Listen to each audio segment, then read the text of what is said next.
Welcome to Amaranth. It is a troubling time here. Powers across the world work to contest the efforts of the Cult of Dragons, an enormous organization devoted to summoning the tyrannical devil goddess Tiamat. Trial the world over attempts to resist with every waking moment. Over the nation of Terracona there wages a war, a bloody one, between the united forces of Aurelia and Ceres and the power-hungry cult and its allies. These issues are not of our concern today. Worldly issues that the powers that be struggle over are ignored by the common folk, and on these stone-ridden hillsides where horses are reared and memories of war are splashed with ale in the taverns, the concerns of the common folk are all that matter. It is October 23rd of the 110th year after the return of the gods, and in the small town of Tymore, things are quiet. The sky is overcast and breezy as the autumn winds wash over the rocky plains of Nosfidania and fill the senses with the sweet, familiar odors of fallen leaves and underbrush. The town is a round settlement, a number of structures dedicated to the running of the small town, a small city hall, a blacksmith, cobbler. In the plaza of the town there sits the Dragon's Breath Inn, the only source of relaxation and libation within Tymore, and a handsome one at that. Its ale is world famous, a dwarven brew that shines a clear amber. Outside of the inn, a tall man in a fine coat stands, a mallet in one hand, and a tall wooden pole in the other. The morning is punctuated by the sounds of his striking of the stake, driving it slowly but steadily into the graveled plaza. The story of this man, and all of you, important. Happening of pure coincidence that all of you would find yourselves in this town, at this inn, at this time, while this man performed this task. You all know each other. You traveled to this town together. May have met to drink last night as the Dragon's Breath Inn shared their private brew with the guests. Your reasons to be here in this town are likely to just be passing through. Tymore is a small town on the roads to the capital city of Malachor, a metropolis rumored to be ruled by benevolent, at least neutral, vampires, and known to be a place where the opportunist can make a lot of gold and make it very quickly.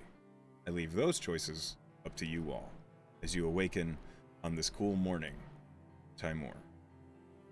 But this man, you will find, is beyond your control. He pounds the stake into the ground. One stroke. Two. Another. Dorian, you happen to be looking out the window as he works. The dust kicked up by the hammer blows staining his clearly fine trousers a pale gray. After a moment of watching him work, he stops to roll his shoulders and stretch the pain away. For that moment, you see he looks up at the tavern. You. Only you swear the face you look upon is featureless, as if smooth skin, no eyes, nose, mouth, a blank wall of flesh. Then he strikes the pole again, and you realize it must have been a trick of the eye, or a shadow cast from the suns above behind the clouds. He's clearly an elven man, sharp features and remarkably bushy eyebrows. He resumes his work, and the moment that arrested you has passed.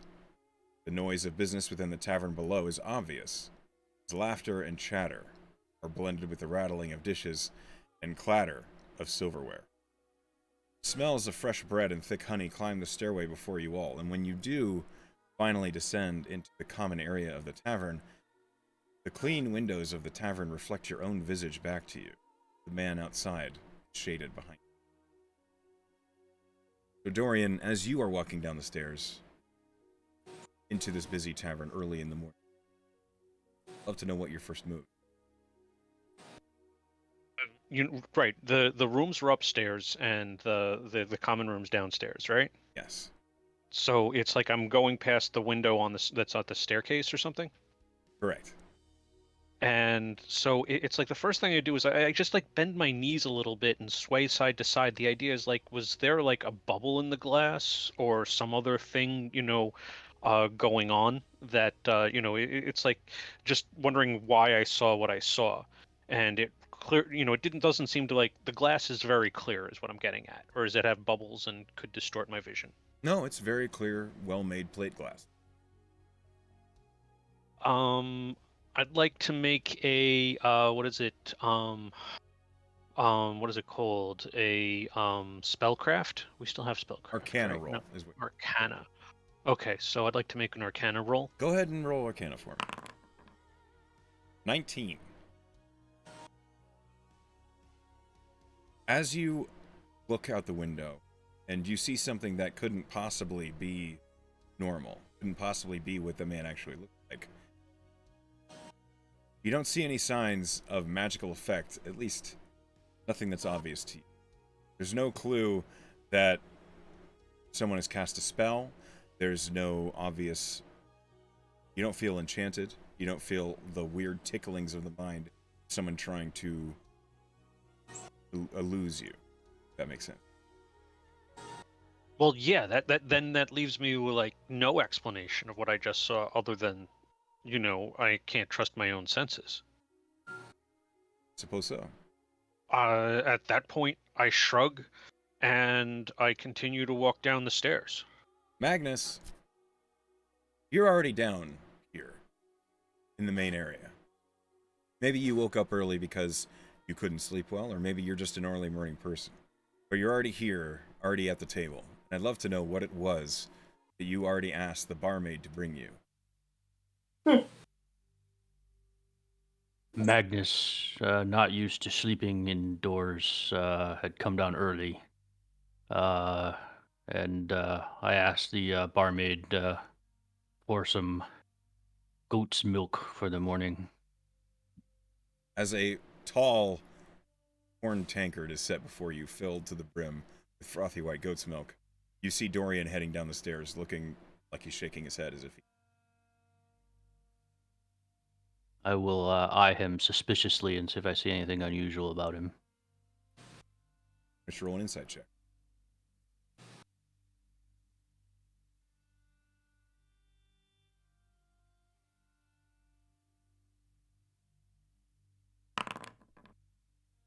A 20. Okay. Yeah.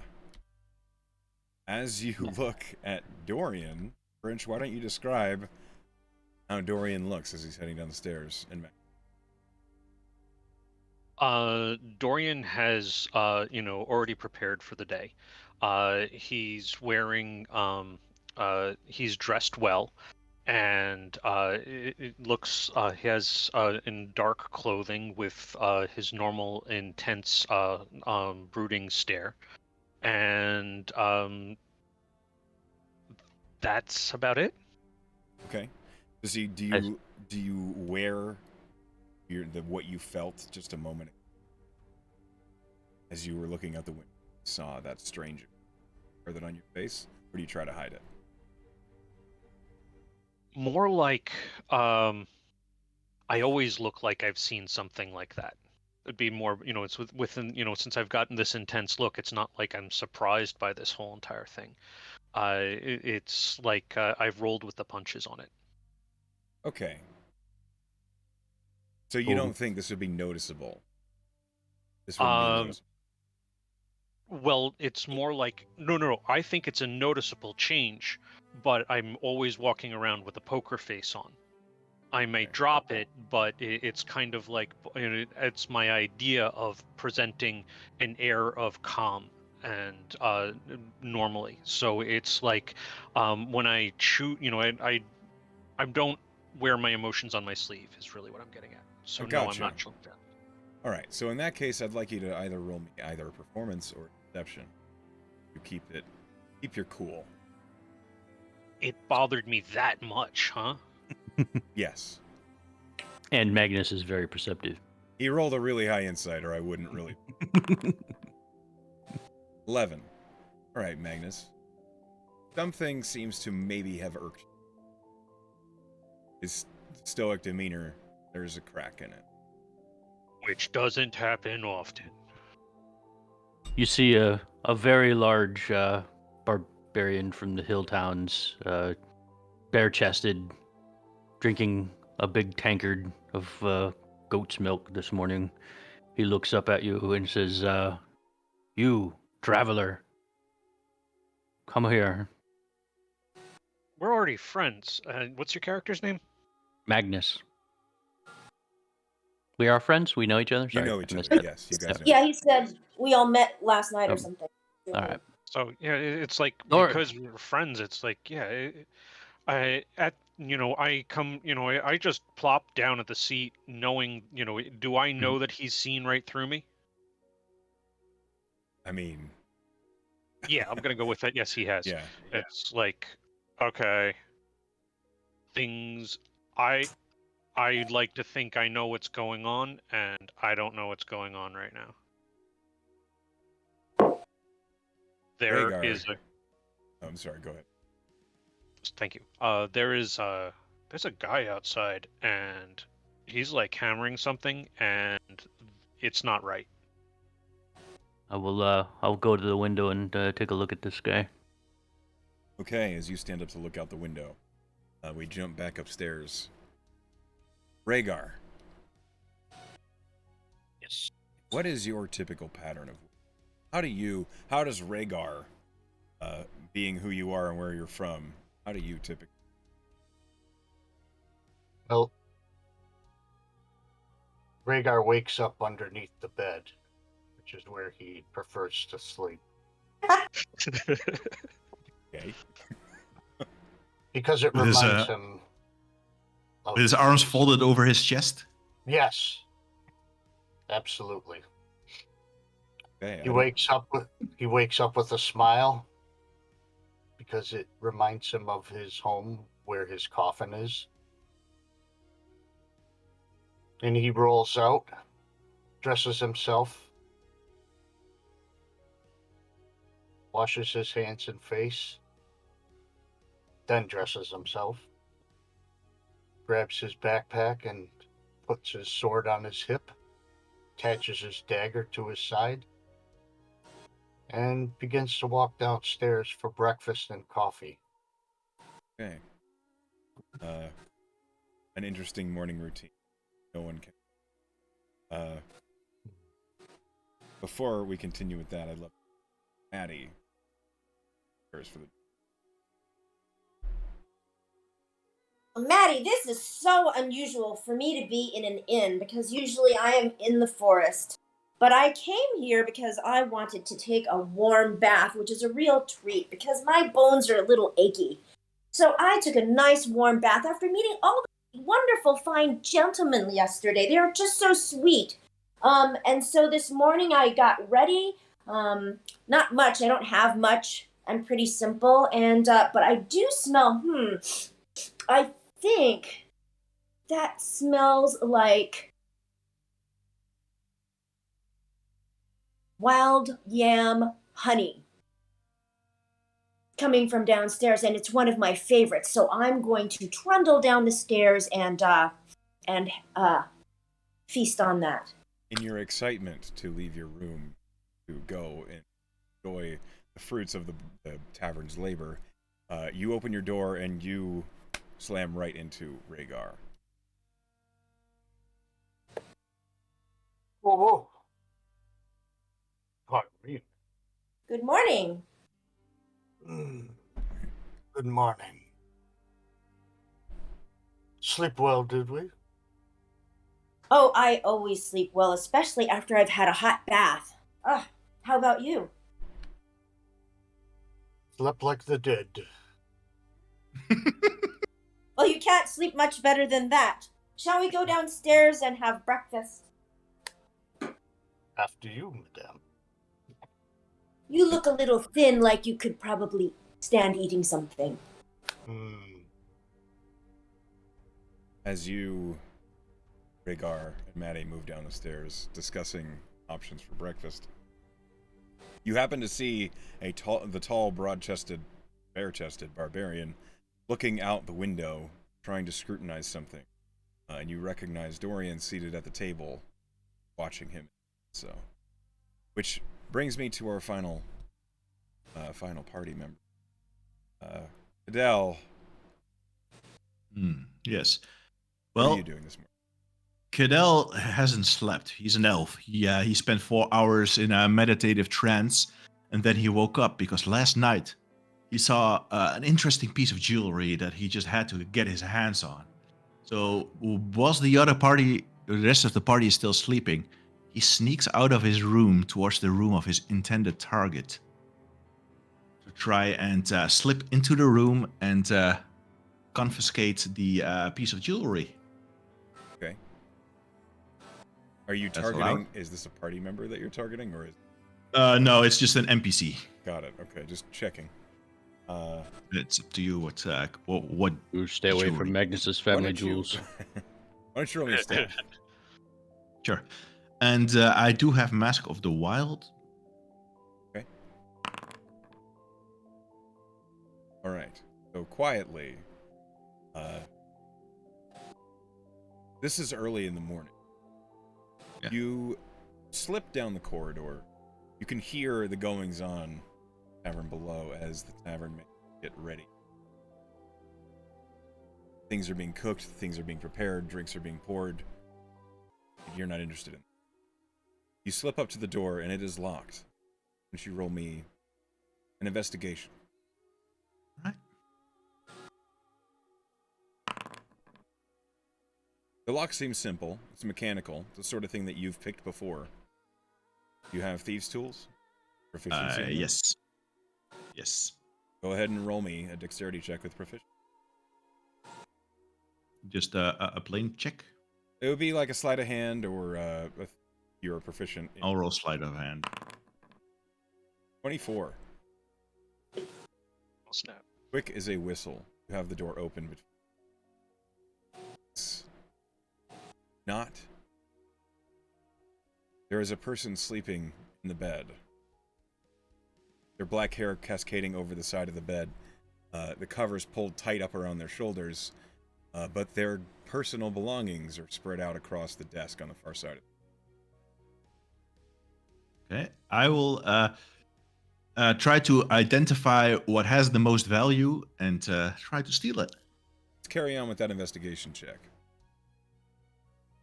All right. The person has a large, basically it's a backpack, but it seems as though it carries a lot more than it should, as their things are strewn about a bit haphazardly across the floor and the desk on the far side of the room. Clothes, equipment, supplies, tools, all of it loosely spread all over the table. With an investigation of 22, you see a chalice. It is Yule encrusted. Seems to be made of either gold or very fine quality brass. It's hard to tell in this lighting, but the gems in it seem valuable. I try to take the entire chalice and put it in my backpack.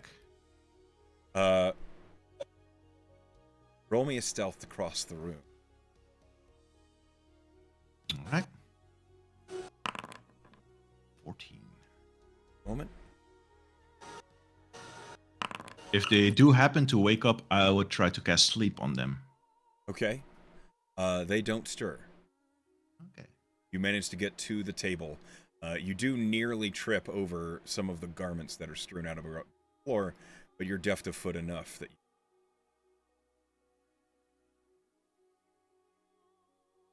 I reach out to grab the chalice. you have the chalice. It feels heavy. It feels heavier than you thought it would.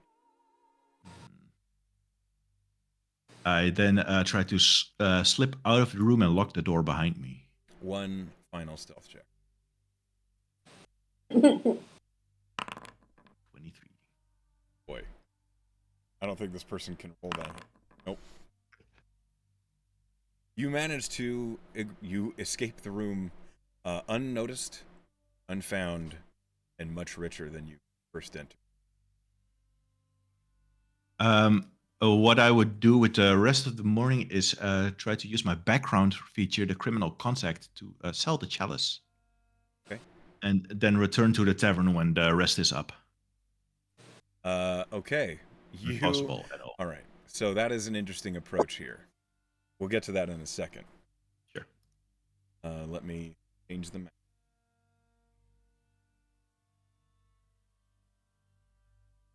Let me move your tokens to where they would be. As Cadell, you're not actually in the scene at the moment. You would be returning from your nefarious deeds, so I'm going to move you outside for the moment. Did I get the idea that it was a magic chalice or just a regular one? Because I'm an arcane trickster. Ah, as an arcane trickster, you believe this chalice is probably a spell component.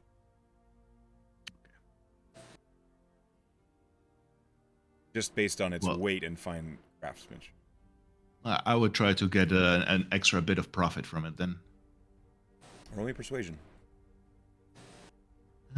Sure. Oh, that's not good. No, that ain't so hot. We'll get to that in a minute. Okay, so Magnus, you are at the window looking outside. Dorian, you are at the table. And Rhaegar and Maddie, you are heading down the stairs. You don't have to move your tokens about as you're talking. Happening.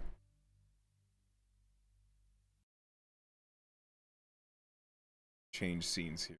Well, change maps.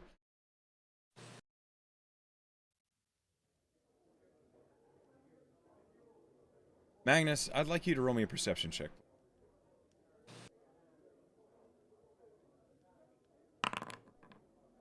And man outside looks to be like a noble, an elven, black and gray, which seems out of place to you as he is driving a stake. How close is he to me? Maybe 30 feet. Okay, so since I was alerted to this guy, I would like to use my magic awareness, which would detect anything magic within 60 feet. Okay. So you're casting. You use detect magic.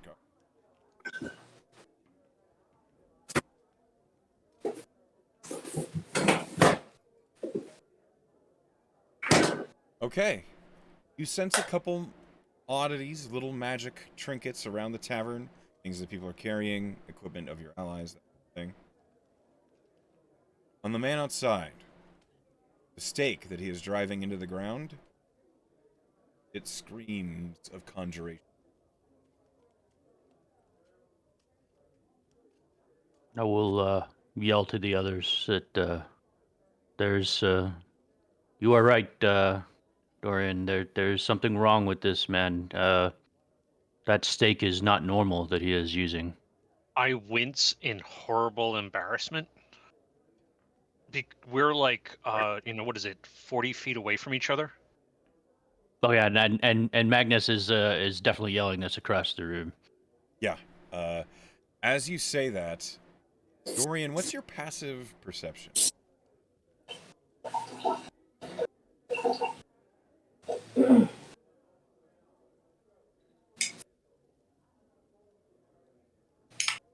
Dorian? Brynch? I'm sorry, you need me to roll passive perception? No, I need to know what your passive perception score is. I forgot that I'm Dorian. I'm sorry. Okay. New character, who dis? Yeah. Who am I? My passive perception, I'm not even used to finding that.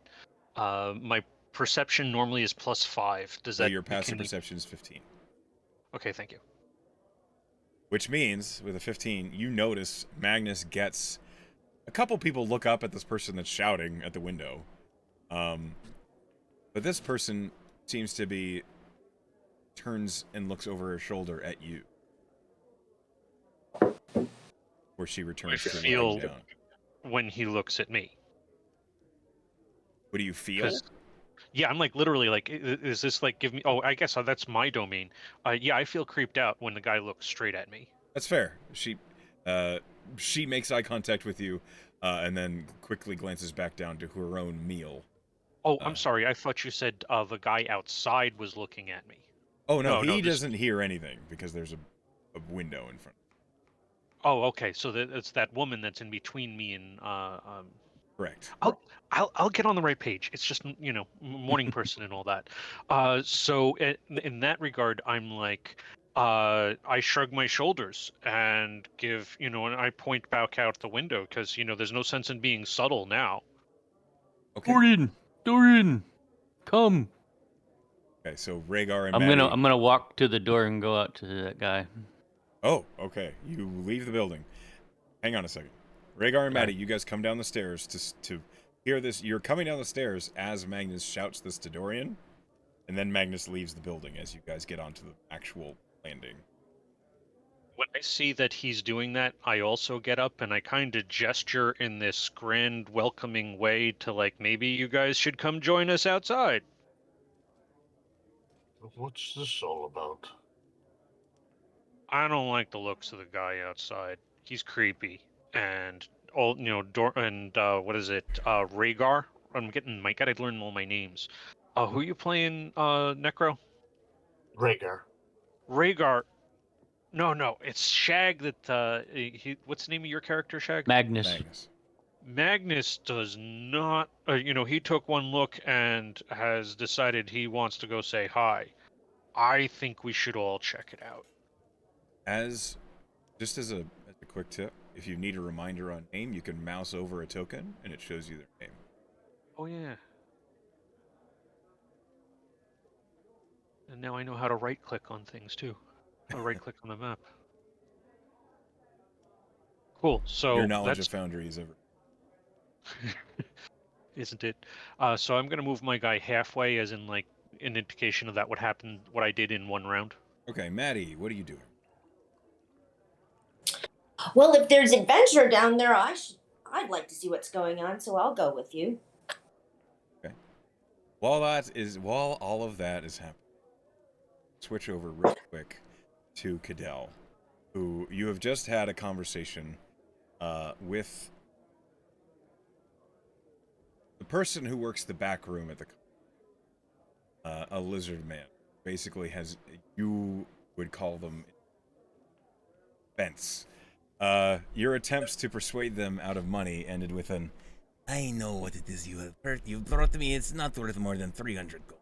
Do not waste my time." I have no choice but to accept the logic of this lizard man, and I begrudgingly accept this payment. Fantastic doing business. And he hands you 300 gold piece. And I'll say, "See you next time, Burzum." Nezik. Oh, Nezik, right.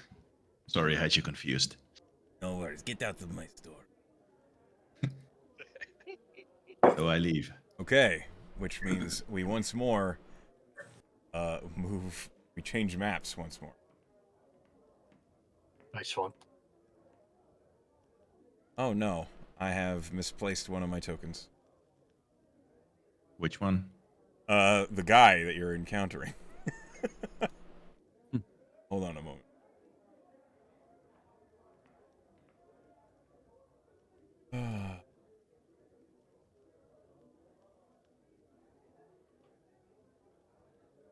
All right.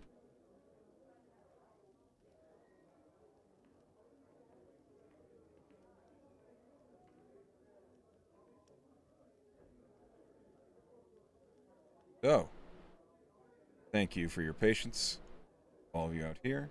Magnus, you were the first one outside, so you're going to be the one closest to the man. Open the map over.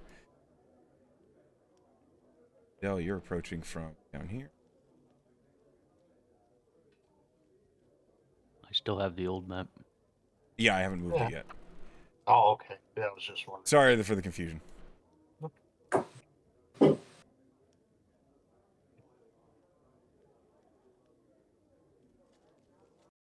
And lastly,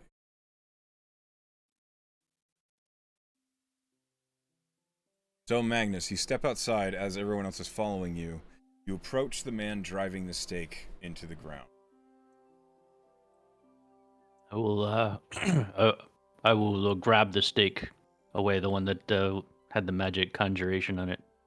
It is already pretty far into the dirt, so as you approach, you reach out to grab the stake, and the guy says, "Excuse me, hold on. What's you about then?" I would say, There's something wrong here, man. I need this, and I will grab it and try and wrench it out of the ground. Okay, you grab the stake. Can I walk up Yes. and tell Magnus and say, "What are you doing this time, Magnus?" Something's wrong with this steak. I can sense it. You know, I smell these things. You can't Smells just bad. steal from someone. That's his property. Steak smells bad, and I'm still trying to wrench it out of the ground. I'll say, it's not. stop making trouble. It's not budging. Go ahead and roll me athletic.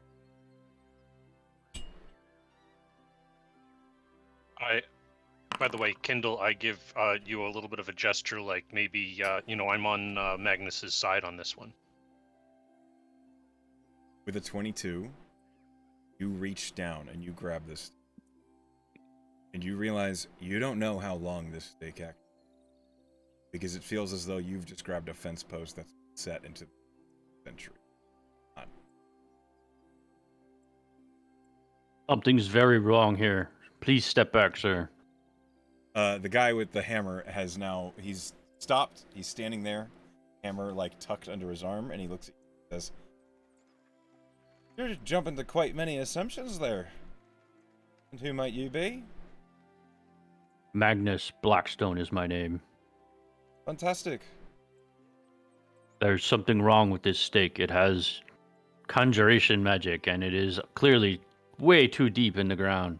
It certainly does have conjuration magic. It's a protection stake. Leave it alone, please. Protection from what? Extra planar. Whose authority do you have to cast this spell? Authority do you have to question me? I was, if maybe we need to get the town council involved here. Oh, dearies, why are you so obsessed about this man? Oh, he looks so nice. Hello, my name is Madeline, but all my friends call me Maddie, and please call me Maddie. I'm sure that you are doing something for the benefit of this town. Yes, I'm. You look like quite a young, handsome young man. It is a pleasure to meet you, Maddie. I am Arnold. And thank you very much. I am indeed doing something good for the town. I am preparing the town for protections against evildoers. As I was assigned to do so. Oh, well, you can understand why I was concerned.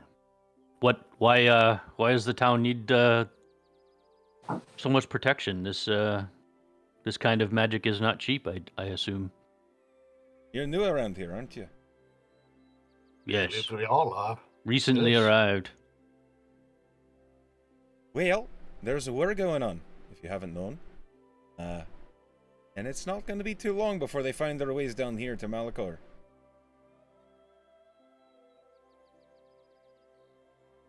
I think it would be no good. safer than the other neighbors.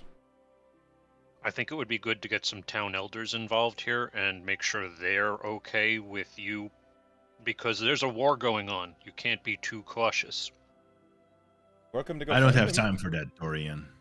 Oh, he just said he's gotten. It's his job, right? That's correct, just ma'am. said- You can't be too cautious. There's a war going on. Magnus would like to see if I believe this man. Roll an insight. He's hard to read. You believe this guy he's honest and earnest with you. So I will release the stake and say sorry. May I roll insight, because I think I have a good sense of this man. Yeah, you can roll insight. Dirty 20.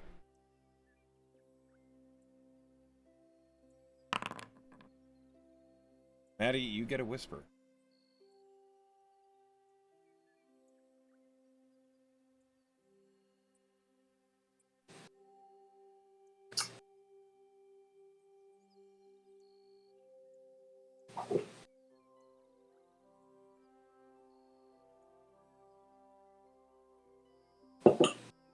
Trying to find you. There you are.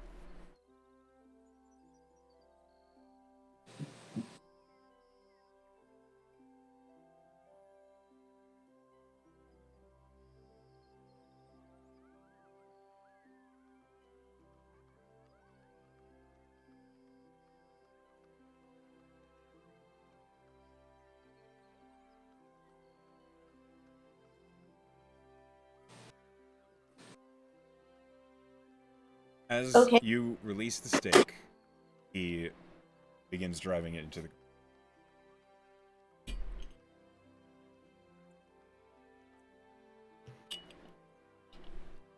I will look at the others and say, well, we are all up. What do you want to do this morning? There's a temple, or there's a temple in town, right? There is a temple. And there is a small city hall. Do either of them look like they are open for business right now? City Hall does not, but the temple is always open. All right. I start walking over there. Okay. The temple is to your northeast in this area. And as you begin to move away, the man finishes driving the stake. The final blow, hammer, stake becomes flush level.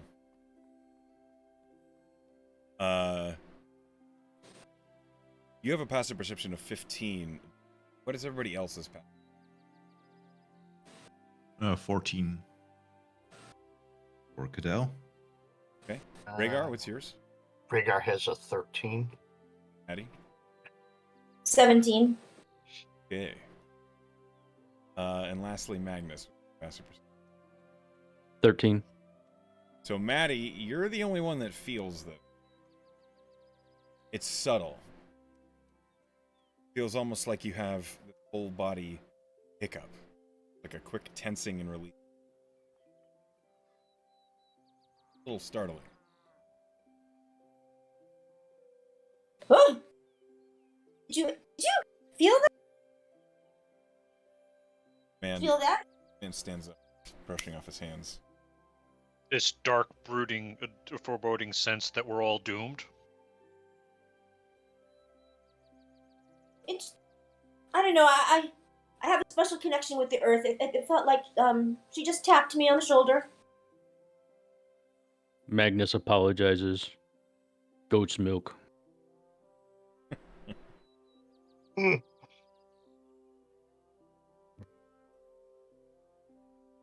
And I felt nothing. Of course, I Yeah. rarely ever do. Arno, man who drove the stake, looks at you, Maddie, and he says, whatever it was, sure it doesn't mean anything. Pleasant day to y'all. And he begins heading down the road. And Maddie runs after him and said, "Oh, Arno!" And she's going to come up to him and put her hand on his shoulder and say, "Son, is there anything else you'd like to tell me?" He looks you square in the eye, and he says, well, that wouldn't be very fair play of me, now, would it? Some things are meant to be a surprise. And she goes, "Oh, you rascal. Make sure you have eaten enough today. You've been working hard. You should really go back in there and get some of that beautiful purple wild yam honey and some bread. You could use some." You're too kind, ma'am, but I'm afraid I have many things I have to attend to. Can I have a quick glance at this guy? Does he look like he has anything in his pockets? Oh. Yeah. He does have things in his pockets. You're pretty sure he's pretty well off. I want to use my Mage Hand Ledger domain. How do I link that to you? I know what it is. You're gonna to slip my hand into his pocket, maybe take out any important documents or whatever I can find in there. Yeah, roll sleight of hand for me. And I'm standing next to Arno, yes? Am I noticing like something coming out of his pockets? I've disguised this. Go ahead. Say that again. Let me quickly link, because I can make it so that you don't notice that I'm doing it. Well, with Unless, a sleight of hand of 19, it beats her passive. Oh, yeah. Okay. But you might see something float out, probably. Why don't you roll perception for me here, Maddie, just in case. Okay, and how do I move my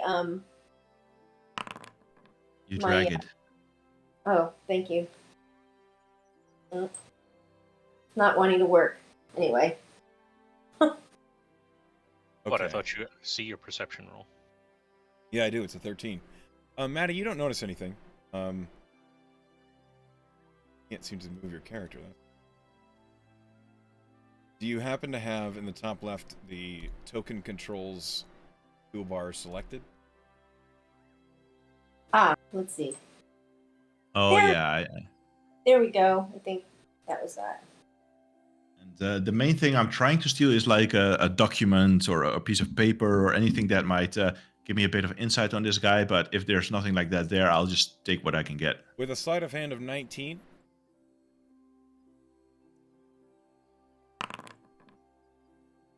Okay.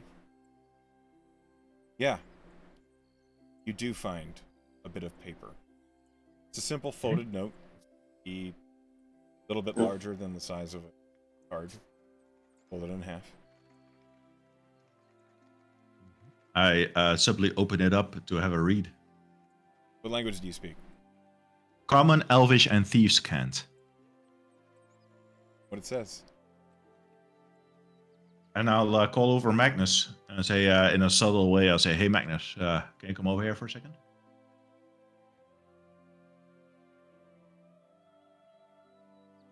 And then I'll hold the note out to Magnus and say, "Can you read this?" Because he has a ton of languages. Magnus puts on some tiny glasses, looks questioningly at the paper. Oh, that's fine. What language do you speak? I speak Draconic, Primordial, Celestial, and Common. Written in Celestial. On this paper, it says, Lithlow confirms, begin the experiment. Strange. It says. No, I'll say, It says someone named was it Lithlow? Lithlow, yes. Lithlow run experiment. I'll say, you should. I'll give it the note to Magnus and say you should go up to that guy and say that he dropped this, and ask him who that Lithlow is. I will do an insight to see if he's yanking my chain. I'll do a deception. 13. Seems honest. Thank Kindo. I will walk up straight up to the guy and hand him paper. At this point, he's more like down here. Oh, okay. I will chase after him. I will say, wait, come back. He doesn't stop. You drop this. Who lift though? The man turns and looks at you with a raised eyebrow. Sorry? Lift low. Experiment. You drop the paper. You offer him the paper. Yes. He takes it and he looks at it. Says, "Is this some kind of joke?" Magnus doesn't joke. Great. I can't read this. Where did you get it? It dropped out of your pocket. Roll me an insight check. Echo, now you've seen what you've gotten yourself into. Yeah. Well, and I lost my little bar of stuff at the top here. Just click your token again, it'll read. Ah, there it is.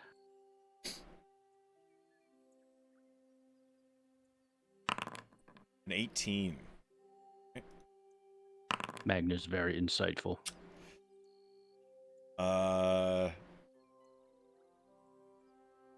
The guy looks confused, but there's a hint of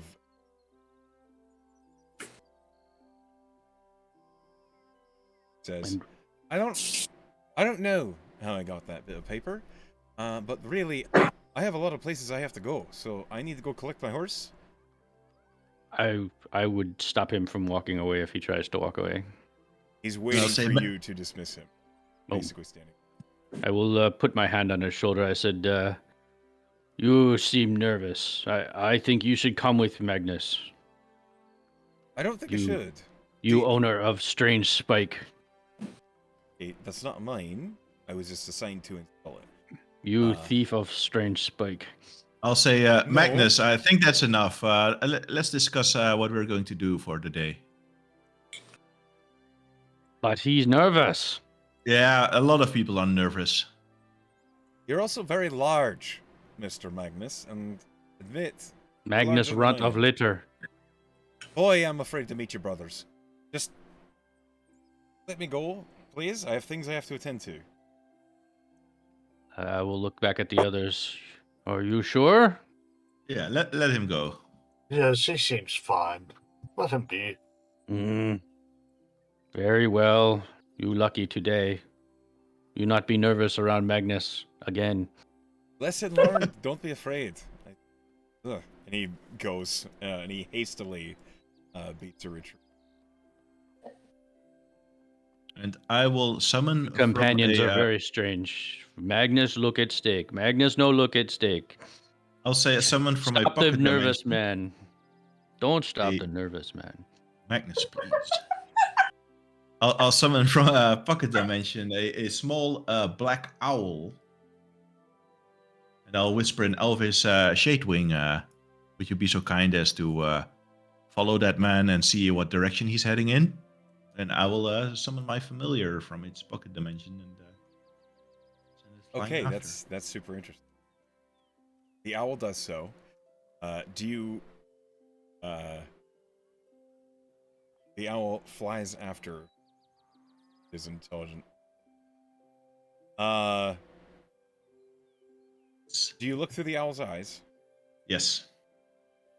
I just want to know where this guy is going. I'm not going to follow him forever. Just Sure. general direction and such. You watch as the man follows the road southwest out of town. All right.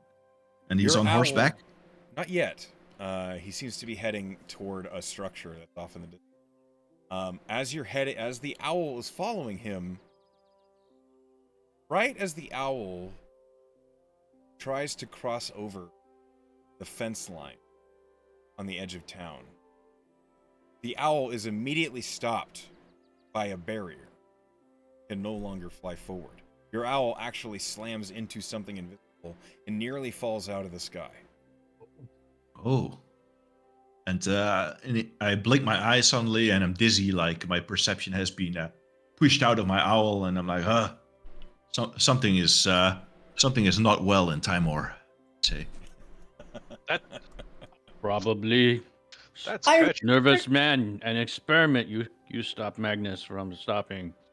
No, There is What happened? You look like you hit a wall.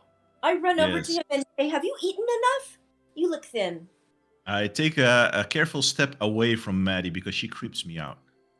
I'm like, please don't touch me, and I'll say, I set my owl after the man, and it ran into a barrier. We might be trapped in this town. What? No, Trapped in here? Count trapped in with Magnus. Okay, great. But nonetheless, I don't like being trapped. Can we go check that out? Sure. And then have breakfast, because there's only so long. You know, I'm starting to get hungry here. I lead the party towards this old picket fence here, Okay? and I try to climb over it. As you try and set your hands on top of the fence, your fingers meet something in the way. You can touch the wooden barrier, but you can't wrap your fingers over. Ah, that's what I was afraid of. I think Rhaegar, do we're an locked in Arcana here. check on that. Sure? I'm gonna do one too.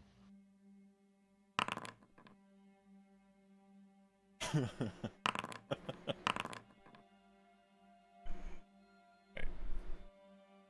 Magnus, are you trained in Arcana? I am. Why? Okay. I am magic barbarian. Oh, I see. Okay. Yeah, Magnus. Not so much trained, born with.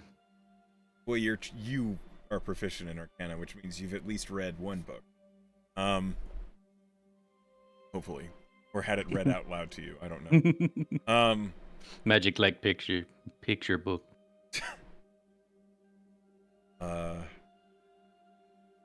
Scratch and sniff. With an Arcana of 20, you've heard of Wall of Force. It is a spell generally practiced by middling and power wizards. And as you try and run your hands along this picket fence and climb over it, and it is impossible to do so, as if there is a wall there. That rings a bell. Think about the Wall of Force spell you've read. Indel, Magnus, see this in picture book. This wall of force. I will run along the line of this picket fence towards the opening of town. So over here, if I can do that uninterrupted. Yeah, you can. Can I pass by where the picket fence ends? Try and move your token. Oh, yeah. Okay, so we are stuck in this town. It seems as though as the picket fence ends, the wall continues in a rounded shape around the Kydel, why don't you roll me... Kydel? Cadell. Kydel, roll me a perception check.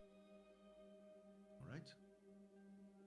I attune my elven senses for a 10. With a 10, you're investigating this wall. You're trying to see if there's a crack or any way through it, and on the ground there is a piece of broken glass. So maybe a cart had dropped a window or something like that.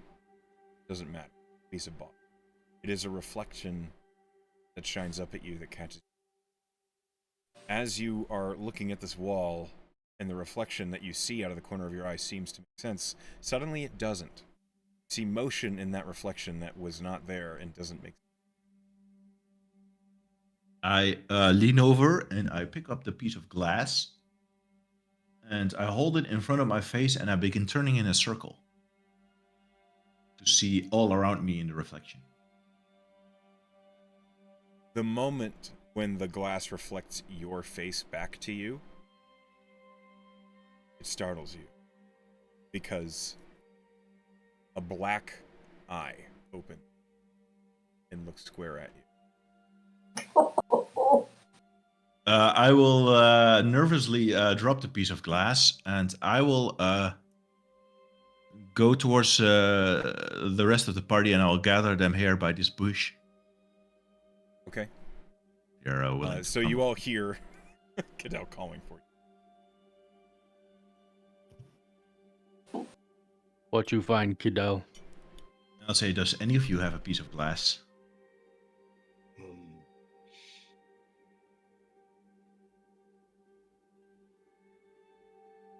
Is there any glass around? Actually, I have ball bearings. Those reflect things, right? Magnus have shiny axe covered in gold. I will. Can I hold your axe for a moment, Magnus? Sure. Do not lose. I'll show the entire party their own reflection in the golden plates of the axe. Nothing happens. I just wait here. I aim the axe at the environment. Do I see anything? Roll investigation. As he's doing that, Maddie reaches into her backpack and says, "What, do you need to check your hair or something? Here's a mirror."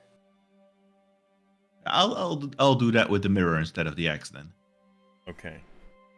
I'll just aim it at the environment and peer into it and such. As you grab the mirror has a handle on it. Sure, yes. Okay. You grab the handle by the mirror and you lift it up to start looking around. As soon as you get a firm grasp of the mirror, you suddenly feel this terrible laceration. You feel a cut that digs into the middle of your hand between your thumb and your index finger, and it's bad enough that you instinctively drop the mirror. I drop the mirror and I look at my hand to see if there's a wound there. There is. You are bleeding. Taking 2 points of slashing damage. I show this to the party. I say, whatever is going on here, I think we're under some kind of magical spell, or the entire town is. We are locked in here, I assume, by the man that just left. And I think Not there Magnus's are fault. creatures in the shadows or a different dimension in this town. I bend down to pick up my mirror very slowly because my bones are a little Careful. but I pick it up with between my index finger and my thumb, and I look at it to look for any sharp edges. And I say, "Funny, this doesn't seem to have sharp edges Before for you me." pick up the mirror, I need you to... Oh, okay. I've applied the 2 damage to myself. Is that fine? Yes, that's... With a 14, Maddie, you bend down to pick up the mirror, and it fell face down. Flip it up as you pick it up. The sky that's reflected in the mirror does not match the sky that's above.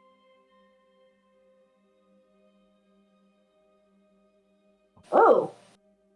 And I say, "Can you see?" Well, first of all, am I feeling any damage by picking up the mirror gingerly like that? No. When I peer into the mirror next to her, do I also see the same reflection?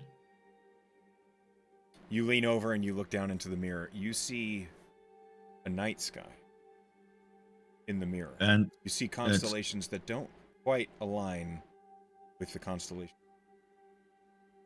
does Maddie see the same thing when I describe it to her? Yes. I ask the rest of the party and say, look for yourselves. What do you guys think about this? What Magnus see? You show the mirror facing up at the sky. Yes, and also because I tend to live in the woods, do I recognize any of the constellations? Well, history. Or nature. Either you want. Nature. These are not your constellations. I tell everyone, Wait a this minute. is Is not it sky, or at least not from around here. which say, one's Brynch? bad? Is it the constellations in the mirror we don't recognize, or the ones that we see in the sky? It's The daytime. sky is daytime. You don't see any constellations. Oh. But in the mirror, you see a night sky with strange. Oh wow. We've not been in this town for long, right? So we would know if there's like a wizard or a mage tower or something in this town. You spent the night here. There's no.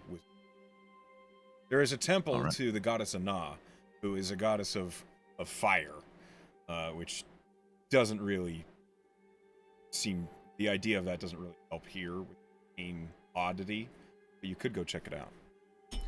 As you guys are here by this tree, there are other townsfolk, and the air of the town around you seems to have gotten more and more tense. It seems as though whisperings or rumors have gone around that odd things are beginning to happen. I'd say maybe we should have a look around town, just a casual stroll and see what's going on. Maybe we can hear what other people are experiencing. Sounds good. Quite. So I guess I rip a little piece of material off of my scarf and wrap it around the handle of the mirror, just in case. Hold on. Maddie, high or low? High. As you grab the mirror and begin to wrap the handle, you watch as a claw-like tendril, a hand, reaches out of the surface of the mirror and runs a sharp edge down.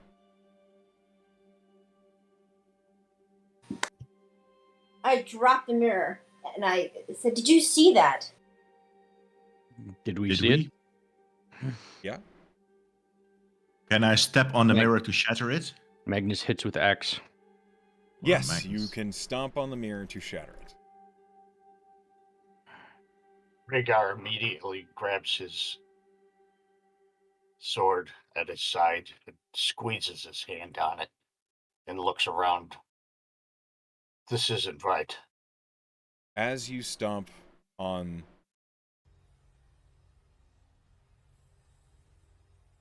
it breaks, and a surging entity climbs up from the broken shards. I need you guys to roll initiative for me. Can we? Okay. What's that? Cannot add initiative to tracker. No token is selected. You have to click on your token. I I can roll a always 23. edit your. Yeah, I rolled a 23. Well, I'm sorry, where's the initiative? So if you are clicked on your token under utility, you can. Oh, got it. Thank you. Wait, did you just roll a 16.2? Yeah, I Yeah, don't It know is why. so that there's no ties. It just gives you a decimal, so there's no. I was like, how the heck did I do that? Ah. This strange entity, seeming to be made of darkness, it's as though your eyes are trying to focus on a complete lack of light, crawls up and out of the broken. And as it emerges, Del, you go first. What do you do? I will. Is it like fully emerged already, or? It's half out of the mirror. Okay, I will move out of its range. It's going to make an attack opportunity on you. In that case, I will use my cunning action to disengage. Okay. So it tries to slash towards you with a claw, and you all hear this unearthly as it does. You get away from it. Okay. Do you have something like an owl token or something? I'm sure I can find one. Because does it take a bonus action to command your beast, or can I just tell it what to do? I'd allow you to tell it what to do. I wish to ready my longbow for an attack on the creature. I wish to fire when my owl uses the help action on the being. Okay, so you command your owl to aid you. Yes, to use the help on the enemy, and then when he does that, I will fire my longbow. Okay. So after your initiative, the owl will spin and harass Yes. entity. And on its initiative, you will fire your longbow. Go ahead and make your attack with it.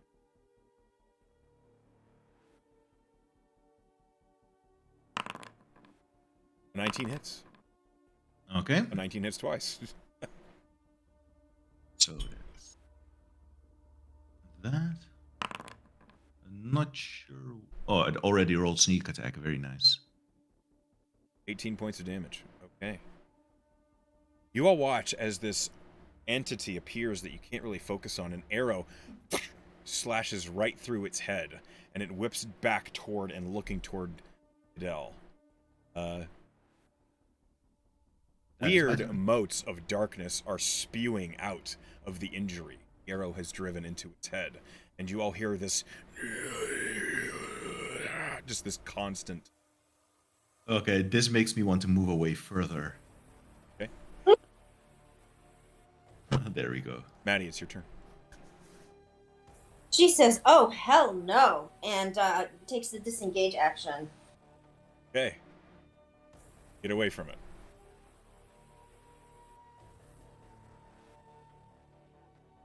Any bonus action? Let me see. No, I don't think right now. Dorian. What do you do? I cast Moonbeam. I Okay. click the button. Yeah, alright. An area of effect cylinder 5 foot wide appears. Alright, so normally this spell does not take effect until the beginning of the entity's turn. Yeah, I was surprised all that happened. What did I do wrong? I hit the cast button in D&D Beyond. And it cast it. It's in the chat. Yeah, I have yeah. to make a Constitution saving throw. Yeah, it's like I didn't even target anything. Or, was I supposed to do that?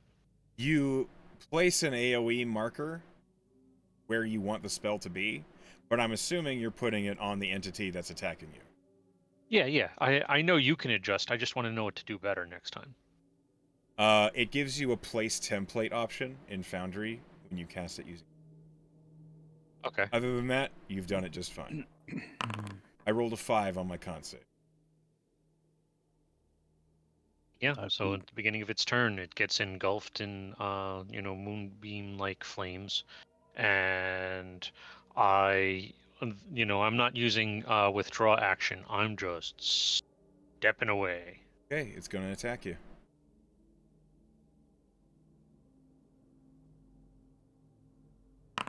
$15 to hit. Does that hit you? No. Okay. It harmlessly slashes at your heels as it is half out of this mirror, just attempting to get at you and unable to do so. Magnus. A beam of light right in front of you, and you can see it's almost like getting brighter and brighter. Magnus confused. Why everyone run away from creature want to play? Magnus gets angry. I will rage. Okay. You get angry. And when I rage, I would get a wild magic surge, which I have not used before. Okay. I'm not sure how to roll on the table from here. So in the bottom, you see there are all sorts of little dice here. Just go ahead and pick the D8. Click on that, and we can see what effect your wild magic table will. 5. Whenever a creature hits you with an attack roll before your rage ends, that creature takes 1d6 force damage as magic lashes out in retribution. Okay. By the way, you can open the wild search table in the chat and the spell that you linked, and then you can open the table and roll it automatically. Ah, I see that now. It will even say what it does and even add a little thing for you to use for next time. All right, and then So your bonus action was yep, above your action. and all right, I will follow that up with my reckless attack, Okay. and I will swing my great golden axe at its head. Roll your attack with advantage.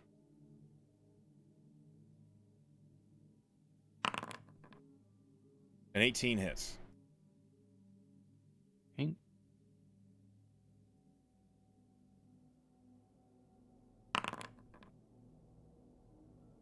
$11 points of slashing damage.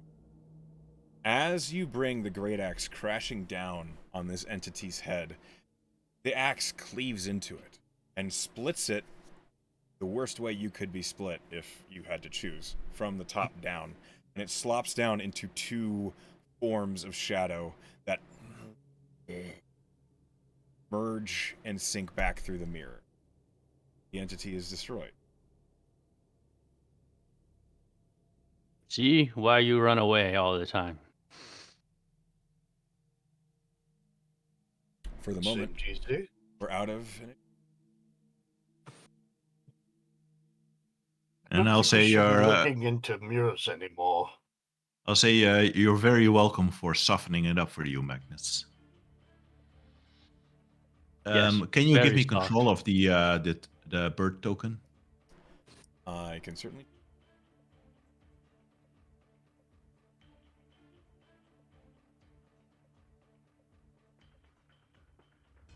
You are Dan, yes. Yes, with many ends. Hey, thank you. I say we should go and maybe find a person in charge and warn them that the town is under attack.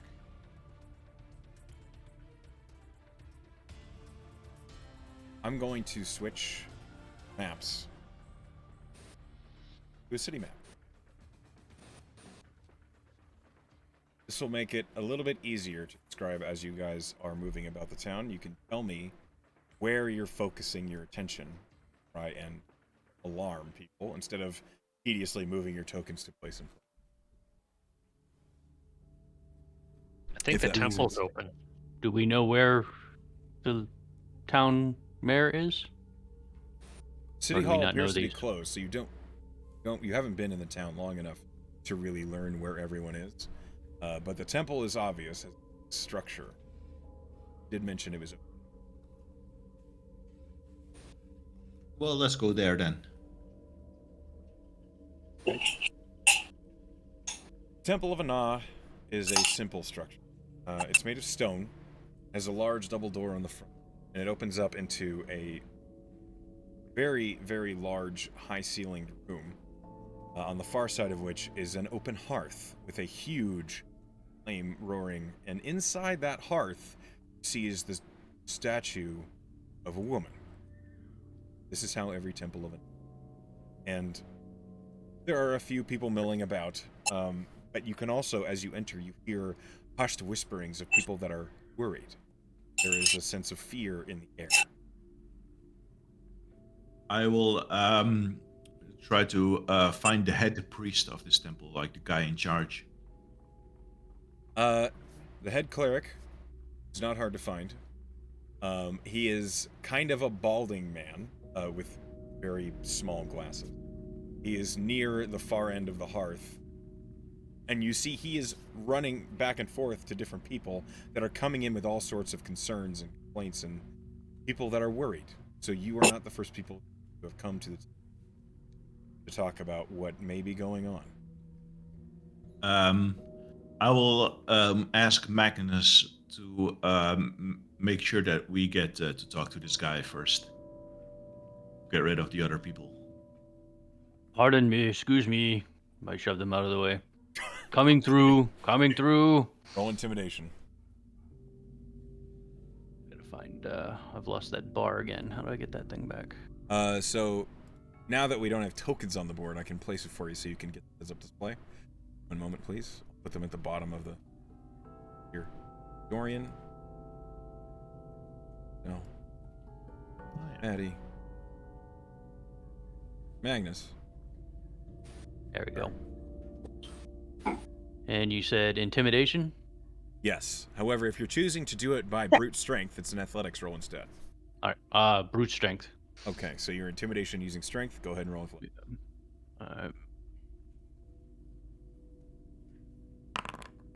16. Yeah, it doesn't take you much, Magnus. You're a big, scary guy. And in the atmosphere of fear, people give you a wide berth. And the cleric, as he's finished helping one person, turns to him and says, "Yes, hello." I will Fairy gently creatures suggest... attacking. I'll say, Magnus, please, let's have someone else explain. Rhaegar, would you do the honors of explaining to this priest what is going on and who might be in charge of this town? Yes. We've just run into a bit of trouble. There seems to be a spell cast around the entire town of wall of force of some sort, and when my friend Maddie here pulled out her pocket mirror and looked into it, a creature of shadow or something came out of the mirror and attacked us. We managed to dispatch of it, but... And strange man with spike. Oh, yes, a strange man with driving a spike into the ground. Some kind of... What was name? Lollyroth something? But we're very shaken up by this matter. Is there something you could tell us? What's going on around here? I've been hearing all sorts of complaints and concerns from people all over town. Please, come with me. Salt histories, maybe this sort of thing's happened before. And the cleric does just that as he turns back to the sides where, now that you're not focusing on the hearth and the walls of this structure are lined with books. And he takes a couple down and he begins sifting through them and he says, "Please describe to me once more what happened was a mirror, you said? And a spike with conjuration magic. And a wall of force around the town.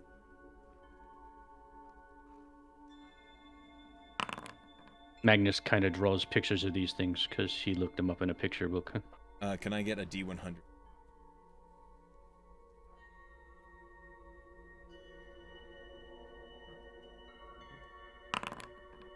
I think I figured out how. Oh, you got He it. wouldn't roll for me, but Dell rocked 35. Okay.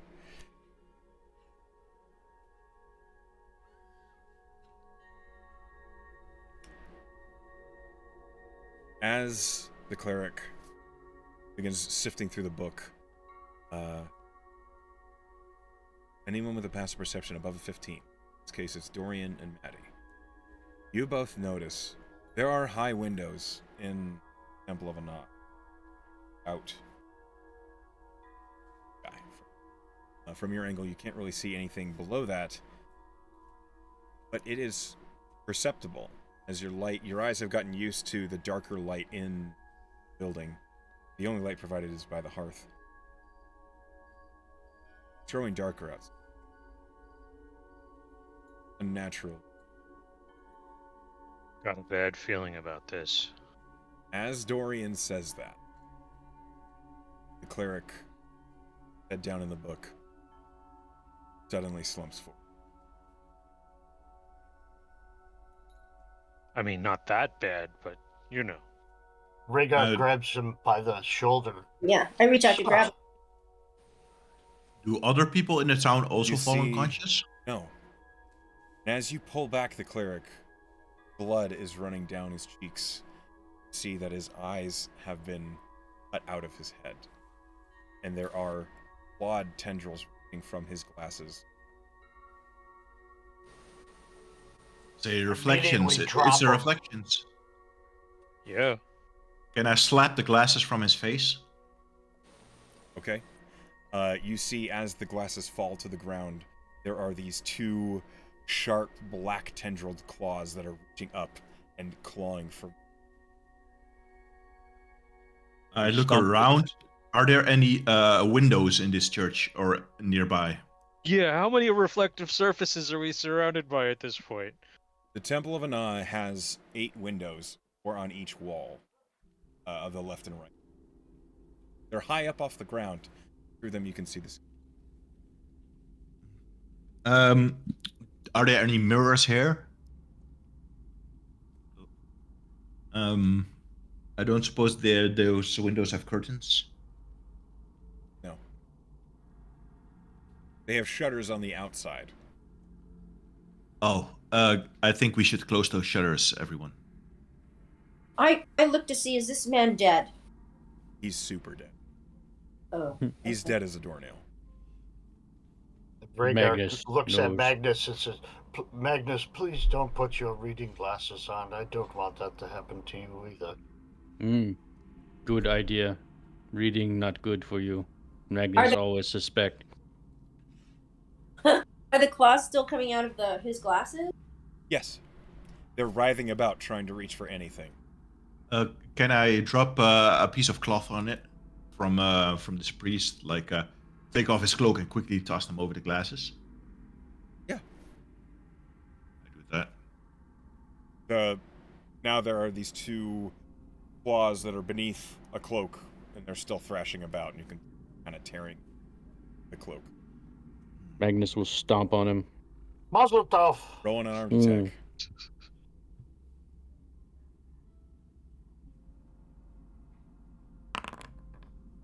A 19 hits. Go ahead Wow. with damage.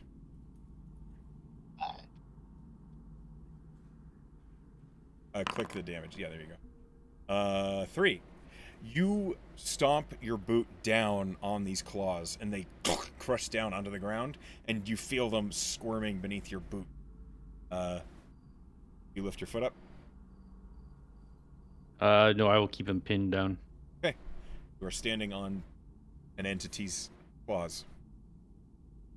Me have it pinned. Someone else hit it. I instead look around. Are there any other incursions in this church? Roll investigation.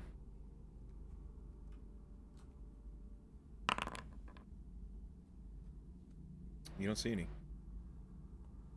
Okay. You see people looking concerned. There are some quiet mutterings and some very panicked whispers as people are noticing the cleric is dead. They seem to be rapidly approaching a panic. Okay, well, I say we should probably try to find a person in charge of this town, maybe like Agnes a mayor. standing Or... on claw. Someone kill it. You could like not step on the claw. Maddie, with your high passive perception, you notice the cleric. He's hunched over a large tome, a large book. You catch with a glimpse as it's in his hand and slumping out of it. The book is titled Extraplanar Entity. Yes, I was about to say I was going to grab the book and see what he was looking at. If he was, but any other information besides the title? Well, the first 2 pages are covered in blood. Oh, okay. But you can totally sift through the book. But I don't know what. Yeah, so he hadn't turned to a page in particular. Yes. Okay. So I tell everybody it says extraplanar entities and commodities. Like this one, and I pointed my feet. Does anybody know anything about extraplanar things? Can I roll Are any of you pick on that? Are anybody? Since I have. Okay. I know I'm a Magnus wizard is trained. that's summoned an extraplanar creature, I guess, in the form of this owl. Are you trained in Arcana? No, You can roll a LaiJien history. definitely is. I'm not trained in history either. I know. You can roll it. Anyway. Agnes used Arcana to knowledge. I find it very odd that the barbarian has the best Arcana. I know. Rhaegar, why don't you roll me Arcana as well, as you said you're trained in it. See if this works. He's a wizard. Agnes is no normal barbarian. It's true. You remember detecting conjuration magic mistake. The book being labeled extraplanar, and the fact that all these entities seem to be coming from reflections. Magnus, you remember hearing about a mirror plane. A place created by a wizard that is a small pocket dimension, and the only way in or out is through mirrors.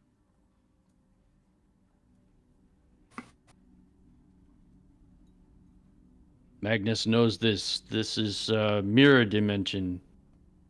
Can enter through mirrors or reflections. I'll say that stake. That it has to be something to do with that stake. We should go there and see if we can dig it up. No, Magnus already tried. It is unmovable. Even before you let him hit it all the way in. Maybe Magnus remind friend. Magnus could have stopped whole adventure. Yes, thank you, Magnus. But hindsight is not very useful right now.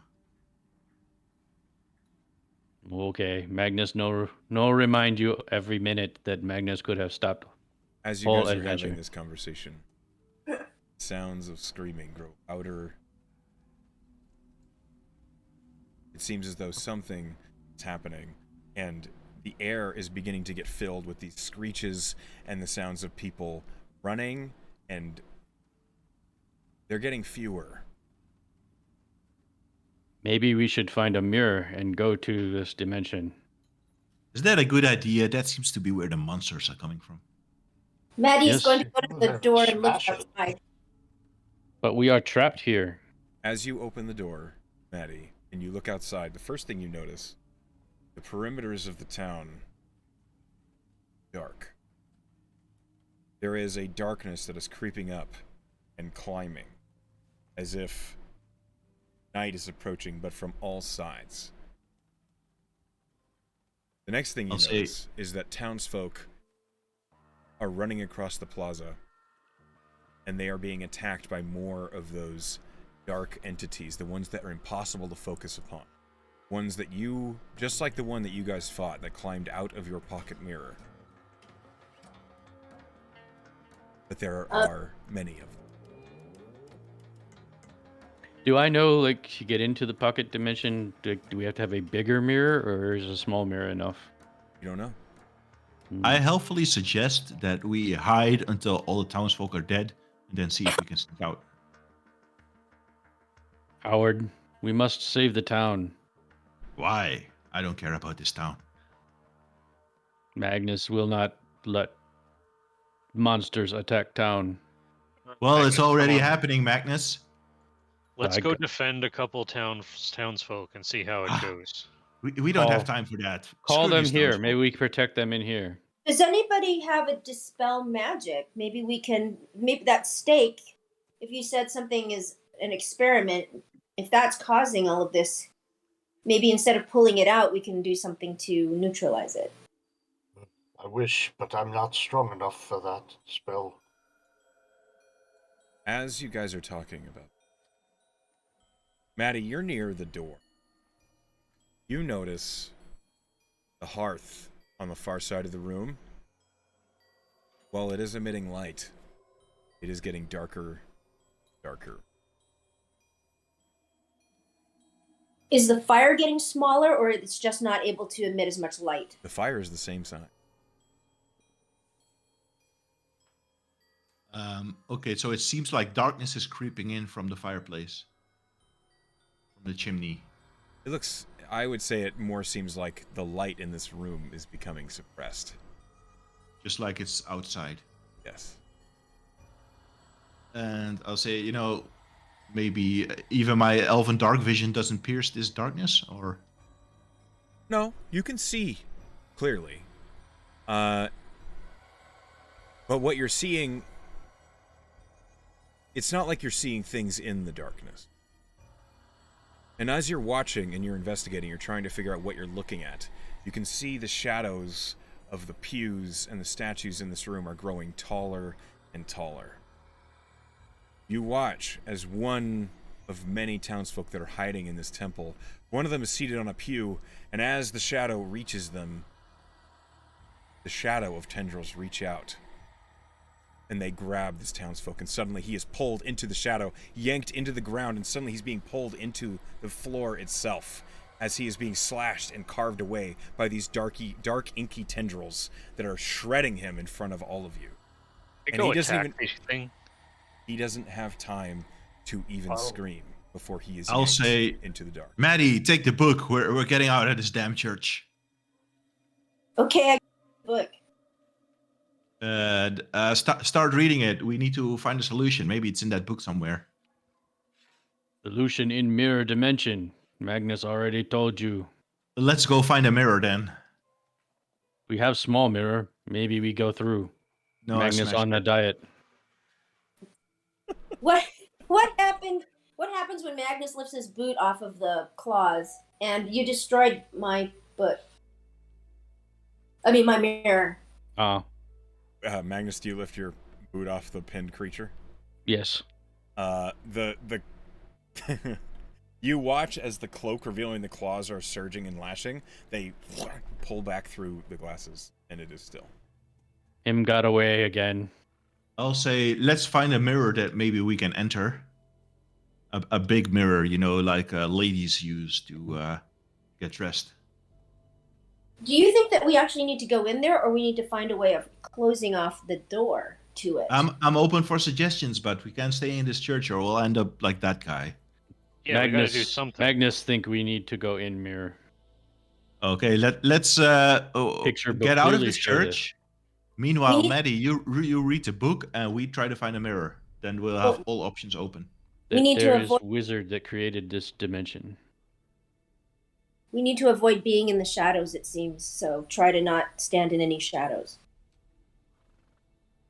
How light was it in the tavern that we started off in? You know, because they probably didn't have many lights on. It Is was there well some lit place because it well was the lit? morning. And was there any mirrors in there? There were the windows, All but right. there were no actual like full body mirrors or anything like that.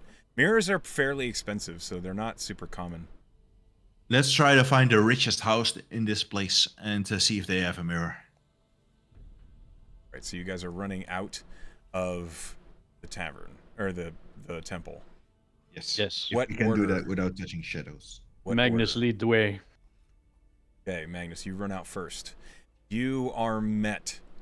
It's dark. The sky, as you look around, is nearly swallowed in all directions by darkness, as if the night is creeping up higher and higher. It is unsettlingly out here. And the idea to avoid shadows now, it almost seems fruitless. But to your left, Magnus, you see there is a torch post that's not lit, but it could be easily. And the next thing you notice, there are dead townsfolk all over the ground. And you watch as some of them are pulled into the shaded earth in front of you as if they are being swallowed up and absorbed by the earth itself in circles. Shadow. Who's following Magnus outside? I am, and I'm Immediately taking out my hooded lantern, and I will spend one of my oil flasks to light it. Okay, so you are emitting light. Yes. Enough. Magnus Do you remove the rolled. hood? Yes. I pull a torch out of my backpack and light it. One moment, please. While I update these tokens. Magnus also light torch.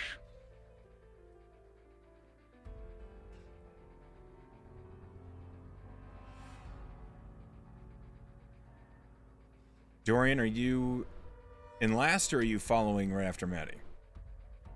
I'd say I was in the middle of the pack, Okay. and So Rhaegar, you're blowing up the rear? Yeah, I'll be pulling.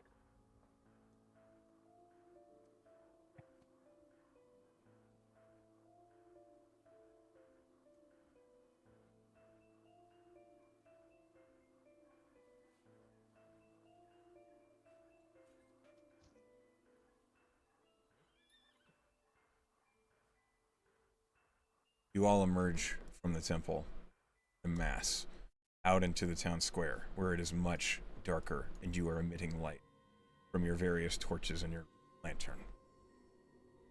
Magnus, as you proceed forward, don't move your tokens, just for a moment. Right. Magnus, as you proceed forward, there is a shadow that seems to resist your torchlight. Hmm. There is a shadow here. Do I notice is it in all directions around us? There is a shadow here. There is a shadow here. Shadow here. Those are the ones you immediately see in your torchlight. I say, let's step around them. Yes. Magnus notices there is a well in the middle. Maybe it has reflections? Maybe, but we can't stop all of the reflections in town anyway, because there have to be like thousands. Oh, but we are looking for something that reflects. Oh, that's a good Magnus idea. fits inside well very easily. Let's check it out. I will try to walk around the shadows that reflect Move me. your token exactly how you would move your. See, I go this way. Okay, I need you to roll initiative. No. Roll initiative, please, everybody.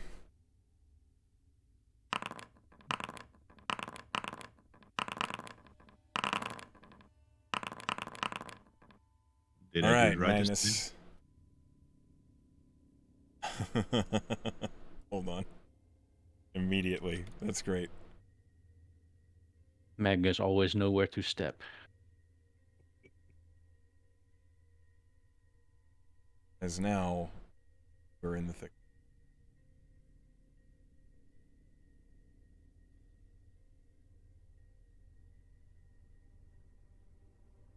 Magnus, as you step forward, you place your foot in a place where you think the shadow won't quite reach you, and suddenly it surges forward 5 feet and lashes out at you as an entity crawls up out of the shadow, and you find yourself standing face to face, just as tall with you, eye to eye, with a creature of pure darkness. And as you're looking at it, it surges forward and it attempts to embrace you with both of its claws reaching up toward your back. That's a 22 to hit. That will hit. Okay. Magnus, you take 5 points of necrotic damage, and I need you to make a Constitution saving throw. Let's see our saves. There's the saves. As this entity is now occupying the same square as you. With a natural 20, you resist the effects and your hit points are not reduced. But you can feel as though it attempts to suck the life out of you, and you are bleeding and lacerated from your back. But that's its turn. What do you do? I will yell to others, "Careful! Creature tries to suck on you, but Magnus no tastes good." And I will rage again. Fair. And that means I have to roll on my table again. Does. Let's see.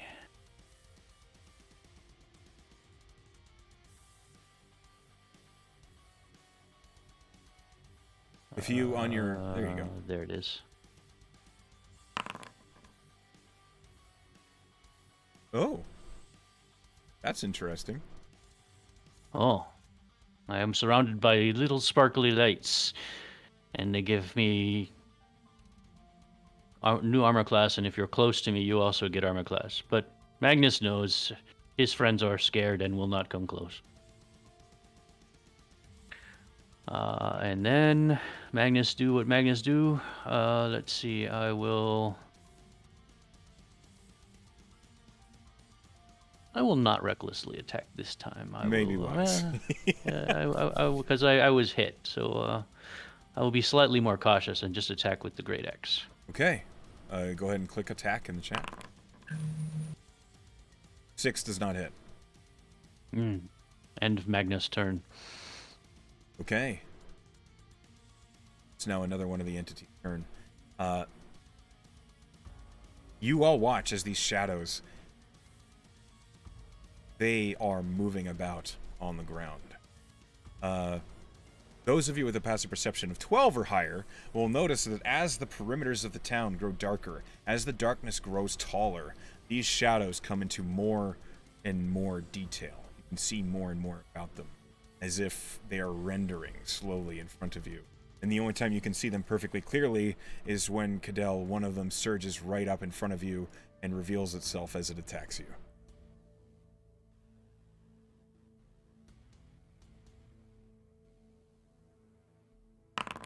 That's a 21 to hit. I need a... That hits. Yes, I need a con save from you, Riddell. That is a 7. That is a failure. You take 7 points of necrotic damage, and your maximum hit points are reduced by that much as well. The entity in front of you looks as though it grows taller as it drains the life from you, as if it grows stronger. As if its maximum hit points are increased by that much.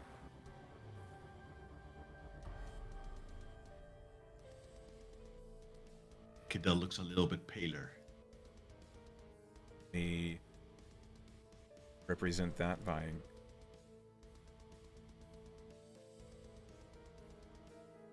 Okay. But that's his turn. It's one attack. Rhaegar, what do you do? Rhaegar immediately draws his rapier and casts his blade song. Okay.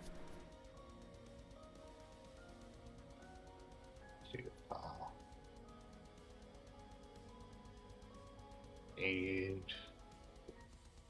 he steps around next to Kydell and goes to attack the shadow. Okay. As you move forward, shadow next to you uses its reaction, take an opportunity attack as you enter its threat range, revealing itself and attacking you. Yikes. It only rolled an 8 to hit, so it does not hit you. So I duck under its swipe. Ow. Another one! Now, all of you hear this consistent from all directions. Surrounded. Perhaps we should go back in.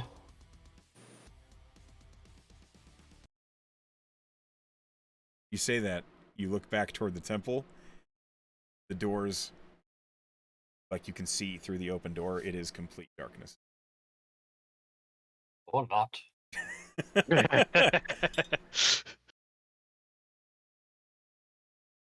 So Rhaegar goes to attack the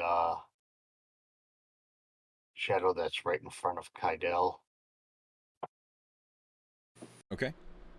Not sure how to aim at it. Or just roll for attack. Just roll for your attack. You don't have to target anything.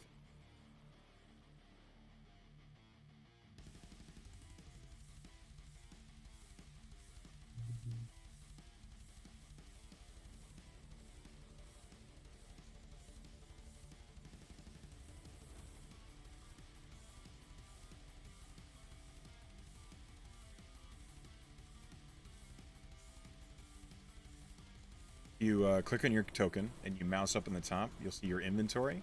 You can then choose the weapon you're attacking with. Back that way. Yeah, she better do it.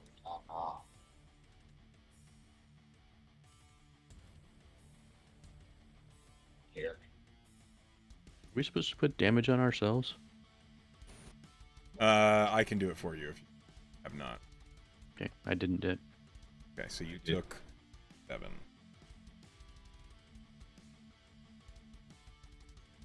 Magnus, I believe you took 6. I think it was 5.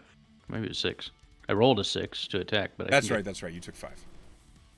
I've already Show up the 17? 17 hits. Okay.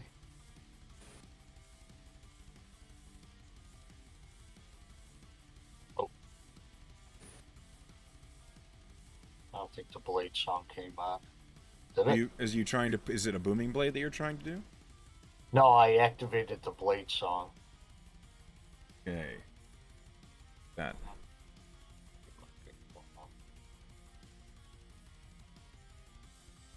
You gain a bonus to your AC, equal to your intelligence modifier. You have an advantage on dexterity acrobatics checks. Your movement speed increases by 10. You gain a bonus to your con saving throw to make for concentration on a spell. So it's happening. You didn't have to do anything. Ah, good. I just needed to know what its effects were. That'll be Rhaegar's turn. You didn't roll damage. Oh, I thought I did.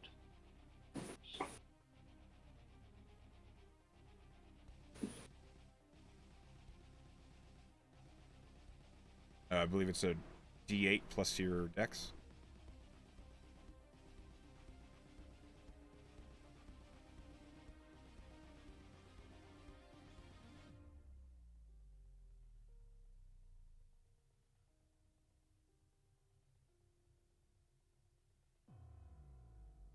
Are you trying to roll through D&D Beyond or through Foundry? D&D Beyond. That's weird. Every time I roll it, it doesn't come up. Let me pull up the... You can see your rolls in the D&D Beyond. I just have it open. I don't think it's... You dealt 13 points of damage. It's okay. We don't have to... All right. So you did hit with a 17, and you dealt 13 points of damage to the entity in front of L. Noted. As the rapier stabs into it, it whips around and looks at you. Or at least you think it does. You can't see any of its features. I believe that's your turn, Rhaegar? Yes. Okay. Dorian. A shadow surges from the temple behind you Um, and attacks you.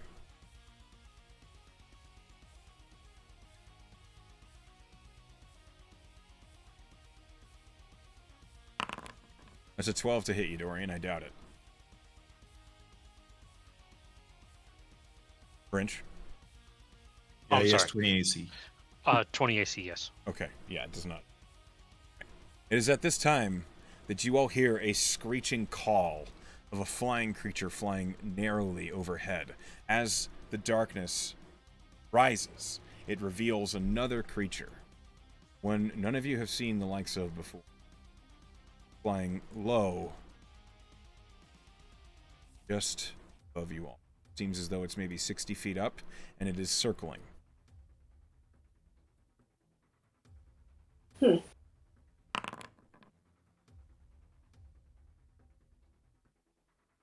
All right. This one here. Need to see that. This one moves up and is going to attack you, Maddie. This one surges out of the ground in the light next to you and reveals itself as it attacks. That's a natural 1. So it doesn't hit you, obviously. Dorian, it's now your turn. What would you like to do? First thing I want to know, or point out, my character has, like, because he's a Twilight sphere cleric, he has 200 feet of dark vision. Did I see any of these things coming before this, or was just as blindsided as everybody else? You were just as blindsided as everyone. Because these entities did not just emerge from darkness, they became visible as more of... Well, I can't explain that part, or it would be a spoiler. Don't have to, right? I just, when it comes down to it, it's like I was wondering if I imparted my dark vision, if it would help anyone. It would not. And so going forward from there, here I am. I'm surrounded on 2 sides. And are either one of them been hit or hurt, or they just showed up? They just showed up. One of them is a little bigger than the other. Okay. I'm going to cast Channel Divinity. Actually, I think this turn I'm just going to attack. Okay. And so do I target one of these creatures, or I just simply You just tell roll? me. Just tell me which one you're hitting. Okay. 16 hits. Awesome. And the one that's north of me, the one that probably hit Madeline or Maddie. Yes. So that's the one I attacked. All right, so you deal 7 points of damage to that entity. Your mace slams into the creature, and you feel it hit solid. You can feel it crush bone, even though it looks like a collection of almost dark gas that you slam into. Well, there's a plus side to the whole thing. I don't have to worry about swinging through and hitting Maddie. And it's like, when it comes to movement, I seem kind of flanked here, but there's not much I can do about it, right? If you had Without chosen to getting hit. take the disengage action, you could have done that without getting any extra opportunity. But fortunately, Nope. And so my turn's over. not. Okay, you stay there. Yep. The entity in front of you, Rhaegar, is going to attack you again. As it's no longer using its reaction, now it's just going to attempt to claw you. It's an 11 to hit you. No, this is supposed to be scary. I just can't hit anything. All right. It stays there. Madeline, it's your turn. She says, "Thanks, son," to Dorian, and then turns to look at the entity that he hit just to the north of her. Yes. And she is going to cast Moonbeam on it. Okay. You do that. 5-foot circle.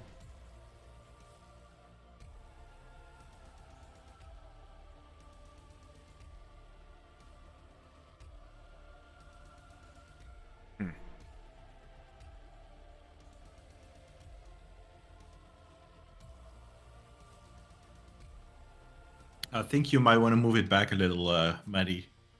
Else it'll hit you. I'm not doing anything. Yeah, I was creating the template. There it is. Okay. It Do I went click from on yellow it? to black now. You do that. When you mouse over it, it changes its color. Oh, yeah, I can see through it when I mouse over it. You cast Moonbeam. Anything else on your turn? No. Okay. You stay where you are as you focus on the Moonbeam. Del, it's your turn. I'm going to take a bonus action to disengage. That's fair. Where do you go? I use my passive investigation to make sure I don't step on any shadows as I try to move there. You do so successfully. I then command my owl to use the help action. Okay. Fly up here. Use the help action on this dude and then fly next to me with flyby. So it doesn't trigger an AOP. Then I want to use my sharpshooter to shoot, presumably with advantage at this guy. -5. Yep, you can do that. Okay, so that's... I'm going to give this -5 and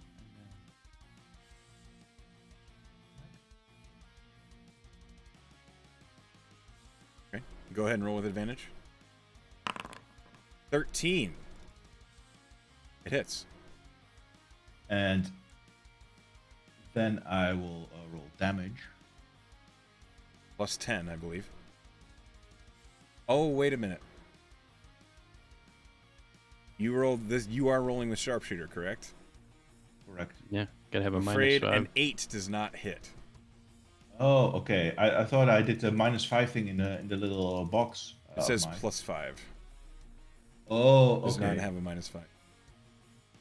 I miss my attack then. That is a... And I end my turn within this aura of Magnus. Yes.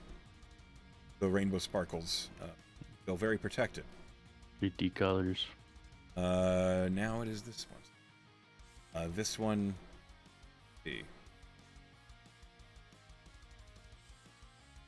Well, Rhaegar, another one's coming for you, I'm afraid. And it's going to attempt to...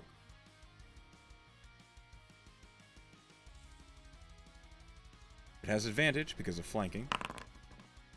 It only rolls a 13, though. Well, I'm hip diving and ducking. Yes, you are, as you are surrounded by shadowy creatures. All right. I can't roll to save my life. Really takes a lot of the wind out of this. It's this one's turn. A big one, Rhaegar. Its target has gone away, and so it will turn and engage you. You know. It has advantage. That's a 17 to hit. I'm gonna cast shield. Oh wait a minute! No, I activated my Your blade song. blade song, so that doesn't hit. Okay. It seems upset about it. If you could read its emotions. Magnus, it's your turn. Magnus did not hit last time. So Magnus will be reckless this time. As soon as I find the little button. There it is. And I will hit it with axe. Okay, roll with advantage. 21 hits. 13 points of damage. All right. The entity in front of you reels away from the axe blow, releasing you. Just for flavor. Still there. Bonus action?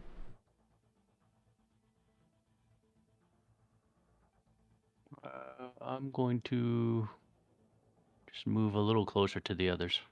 Okay. But not outside his range. Fair enough. Is now the flying entity's turn. It reveals itself here.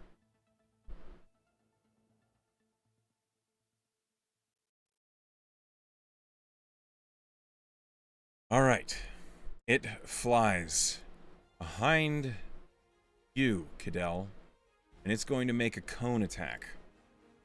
It screeches at all of you with this loud, and I need all of you to make a wisdom save.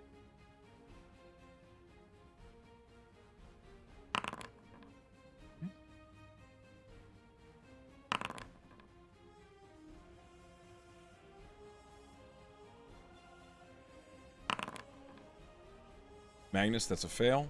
Dorian, that's a fail. Cadell, that's a fail.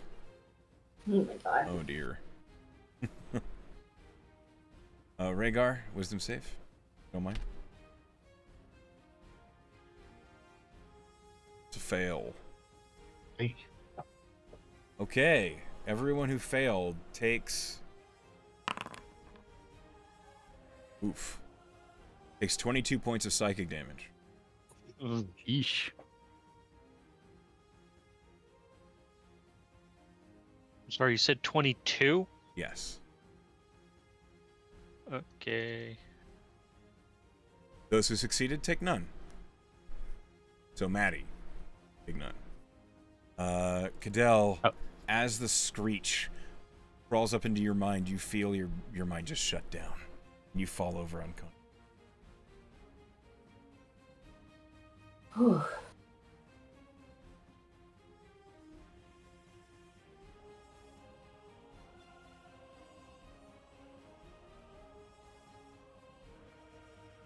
Magnus, the specter in front of you is going to swing at you. You rolled reckless, if I remember. I did, so he would have advantage. It's a 13 to hit. That is a miss. All right. That's its turn. Rhaegar. You failed. You did take 22 points of psychic damage. Which puts you at 3 hit points. Boy. Oh, I just remembered something. I have an ability that lets me use my reaction to take less damage. Can I Okay. do that? Yes, you can. Does it Alright. have the damage, or is it by a die roll? It's a die roll. Go ahead and reduce it. Stone's endurance.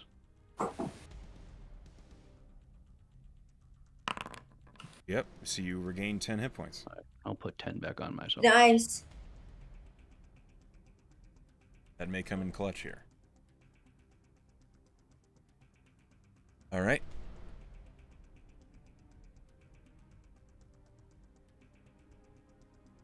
So it's your turn, Rhaegar. What do you do?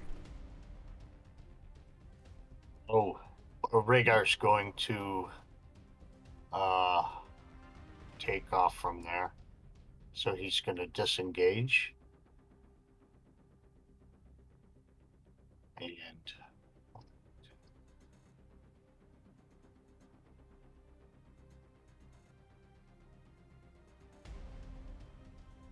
he'll come over right on the other side of Magnus Okay. and get on the other side of this shadow spawn or whatever from here. Okay. And you are now flanking. And as a bonus action,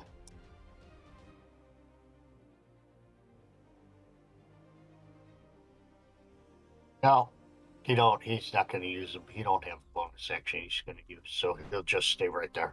Okay. You are in that position, applying flanking. Yep. Dorian, the entity next to you is going to swing at you again. Uh-huh. As it's attempting to drain the life from you.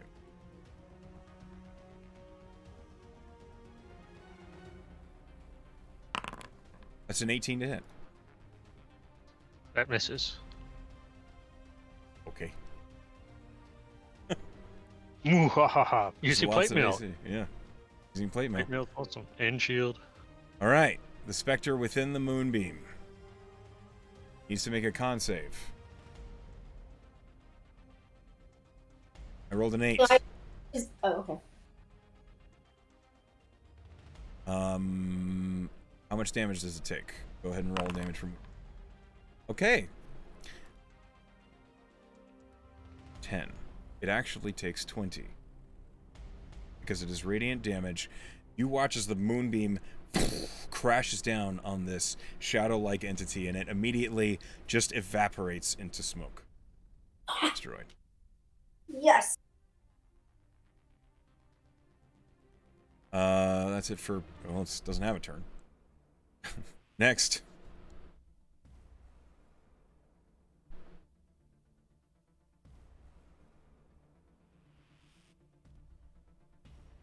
All right. Dorian, it's now your turn. We'll prompt it. There we go. Dorian, it's now your turn. Okay. I want to cast Prayer of Healing, and takes it 10 has minutes. a range. Wait, what? Prayer of Healing has a cast time of 10. Then no, I don't. If you'd like Oh, to well. change that spell, you can, because a mistake that's very common. Sure, but if I was looking to do mass healing, it seems like there's not a simpler version of that, right? Or something else. I'm just got like Cure Wounds. It's like a second Healing level. Word has a mass healing word option that can kind of do the same thing. But I don't know if you have that. I It's don't not think till later. I don't think there's a second level spell that does what.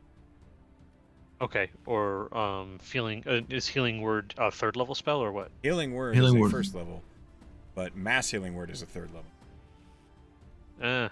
Okay. Yeah, we don't have third levels yet. Okay.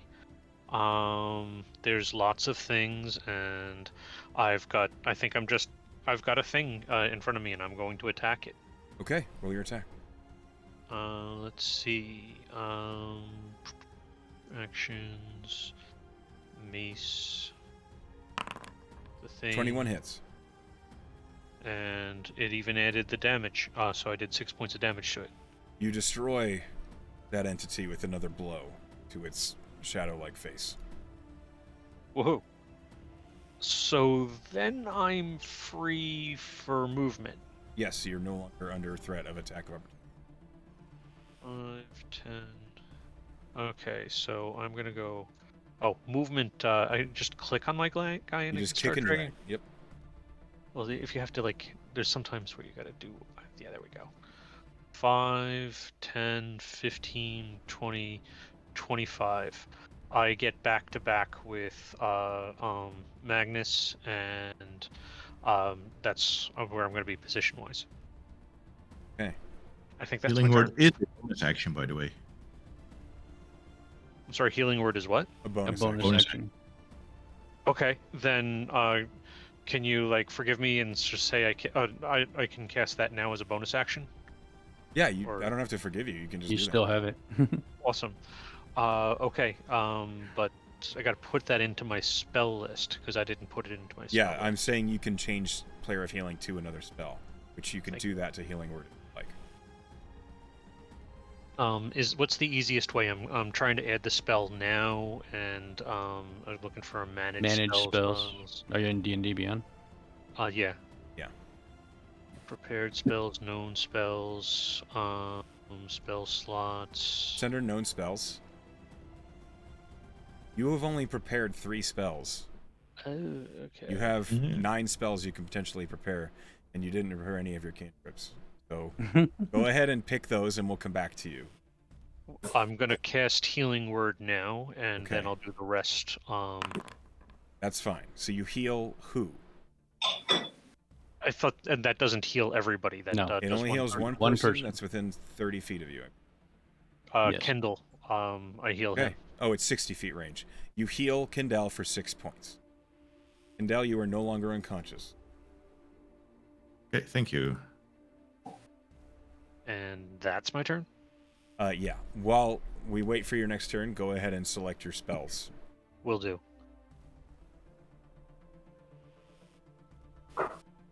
New characters, who does? Yeah. But I'm I don't have to hold up combat while I do that, right? There's no N. That's fantastic. All right. This Spectre is going to move. It's gonna go for Maddie.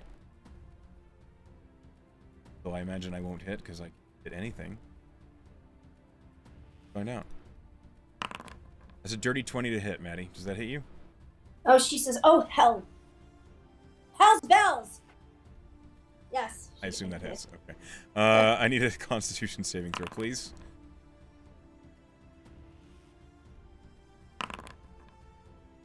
Oh, that is successful, but you do take 8 points of necrotic damage.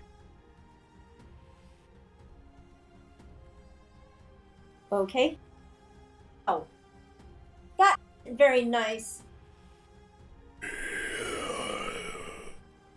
That's what it says. Maddie, it's your turn. So she is going to cast Fairy Fire on those 3 in the triangle in front of her. Okay. Is that concentration? Yes. Oh, you're right. Never mind. Can't do that. I'm going to keep the concentration. So my action is I'm going to move my moonbeam to the one who just hit me. Okay. Move it here. Why do I have Great. 2 of them? 3 of them. What the heck? Okay. No, I can only hit that one, right? I think if Yeah, you put it in the bonus middle, you action can to hit all move it. 3. It is a Can I- 5 foot. It's a 5 foot area of effect. Right. You could probably get 2 of them. You finagle Okay. like that. Yeah, I'd allow Alright. that. All right, great. I'm going to do that, and stay where I am. All right, you stay put. Hidel, no end. You're up. You're prone, but you're alive. I am going to get up with half of my movement. Okay, you stand up. And I have a beef with this this flying one. I imagine you do. I'm going to do the old tactic, sending Shadewing, my owl, up to harass it. Okay.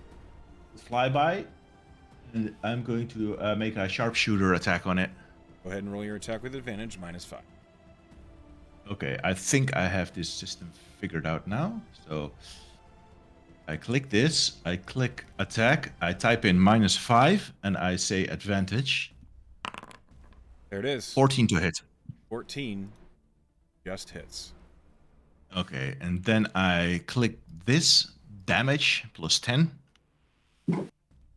And can I also like type the sneak attack damage, so like plus 2d6? Yeah. I'm gonna try it. You rolled with advantage, so you do have sneak attack. 23. 23 points of damage. That was a good, solid hit on this flying entity. It whips around to look down at you as its attention was on everyone. You pierce it right through the shoulder. I will use my free manipulate action to close the hood on my lantern. Can I do that? Yep, you could do that. And Which then, reduces its emitted light to 5 feet. can I instead drop it on the ground as a free You can action? do that as a free action. Yeah, okay. Then I will step out of the light of this thing into the darkness, which Okay. means I'm lightly obscured, doesn't that?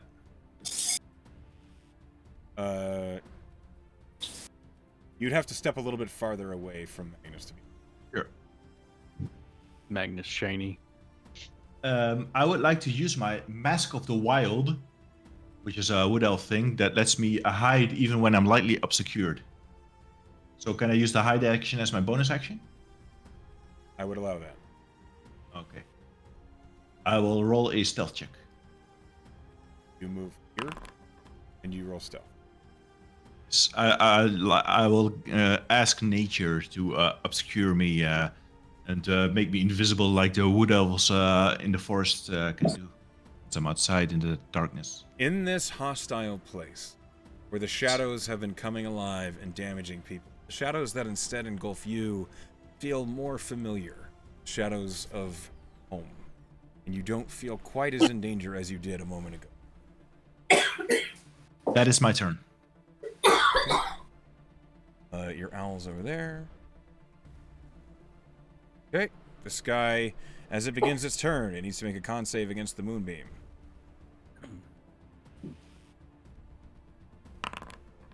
Roll a 7. Nope. I imagine not. How much damage does it take? Let me roll back up to that.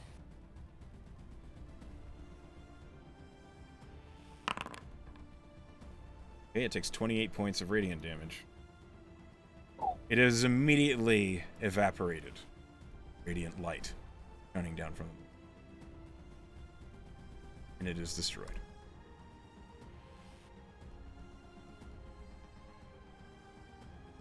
So it doesn't get a turn because it's dead. Next, this one. The big one is going to attack you, Dorian. Uh-huh. Doesn't have flanking anymore, so it's a straight attack. That's a natural 20. You do have +1 to your AC, whatever it is.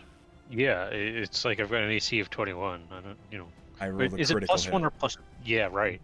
So it don't matter. It does not matter. It hits. One moment. I need a con save from you, Dorian. Magnus has your back. It just got hit twice. Yeah, but it's my front. All right, Dorian, that is a successful con save, but you do take 24 points of necrotic damage. What? Whoa. And I'm sorry, I'm just gonna like hit the 24 and the down button because I'm down. You are unconscious. Yeah. Okay. Magnus, out of your peripheral, you see Dorian fall behind you.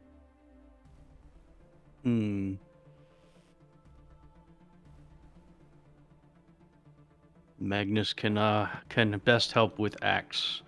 Sure. So I will recklessly attack this one in front of me again.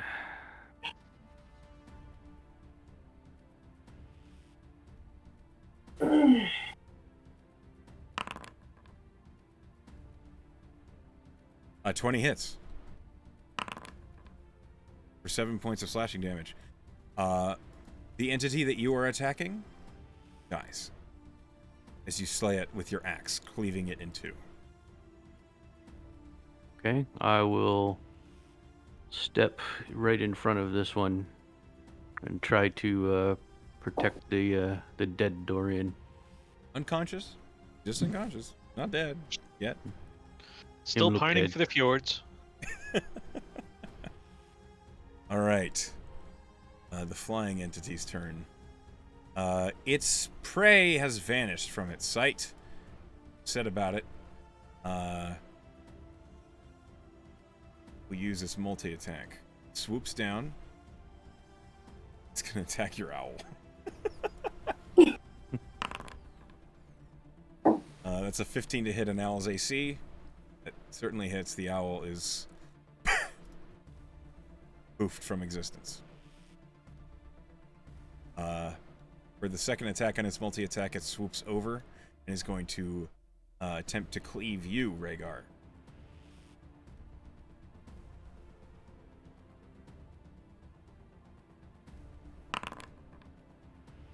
It's a 14 to hit. Yep. All right. That's its turn. Yeah, it can't fly away from you. It's not going to risk the attack opportunity. Next. This guy's dead. It's no longer in the order. Move it. Okay. Rhaegar, it's your turn. He's gonna turn and cast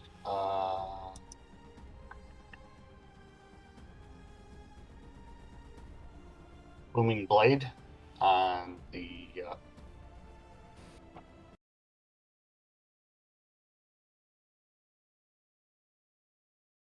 he'll cast Booming Blade on that flying. Okay. Roll your attack for Booming Blade.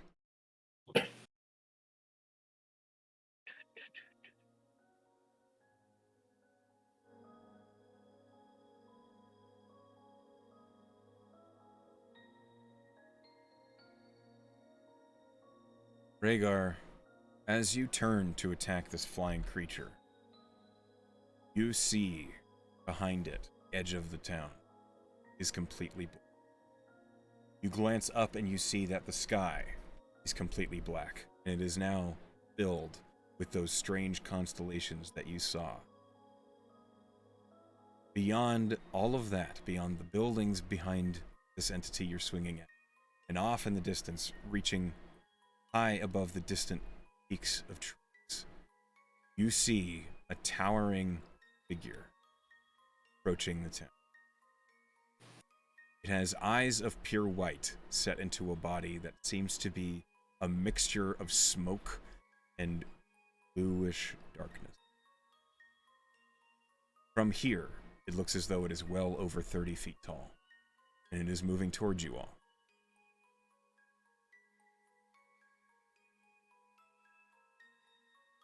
Oh boy. Your booming blade. Hold on a second. Back to the campaign page. Go ahead and roll the spell attack for booming blade, so it's a melee attack with your rapier. See if it hits.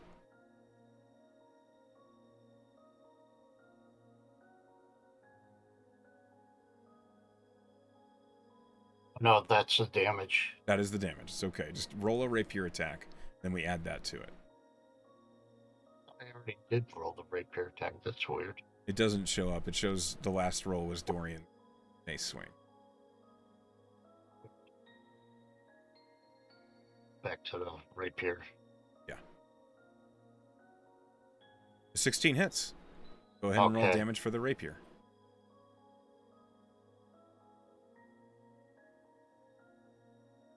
Okay. As Rhaegar whips around and slashes up at this flying creature, all of you hear this resounding as sonic energy slams into the creature.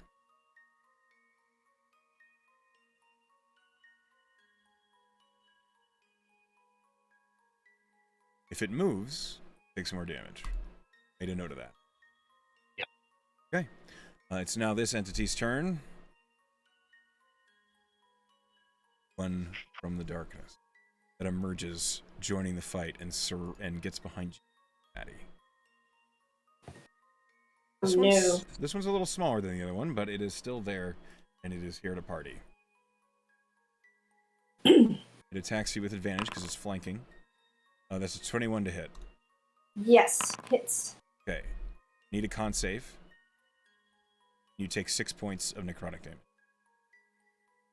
Okay, 6 necrotic. Taking that con save coming up. You meet the DC, which is 10, so you succeed. Whew. Dorian, you are Yes. unconscious. I need you to make a death saving throw. Let's roll a flat d20. Okay, I'll just roll a flat d20. 1. That is successful. You have one Ooh. successful death save. You note that. Got it. Now it is this entity's turn to begin its turn within a... Oh, I need you to make a concentration check for your moon. You just got hit. So I need you to make a con save. DC's 10. Maddie. Con save. Yes. Okay. The moonbeam Oh. ends. I thought that's what the first gun save was for. No, the first Yeah. con save was for the necrotic life drain. Yeah. How do I make it go away? Oh, you I did. got it.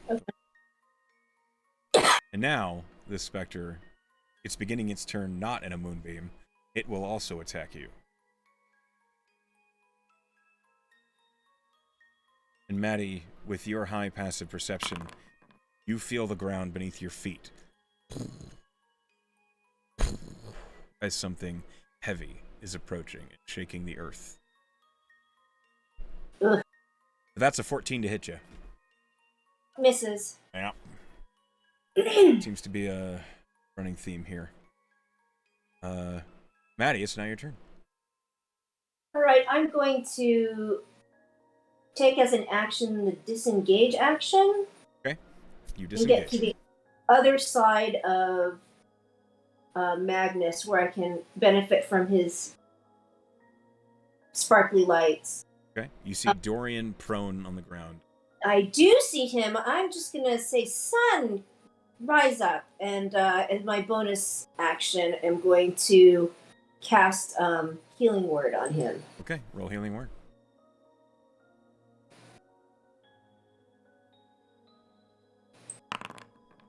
A 9. You awaken, Dorian, with 9 hit points. Woohoo! You were prone, but you are no longer unconscious. Is that your turn, Maddie? Yep, that ends my turn. Okay, Cadell. You are stealthed. You feel confident. No one knows where you are.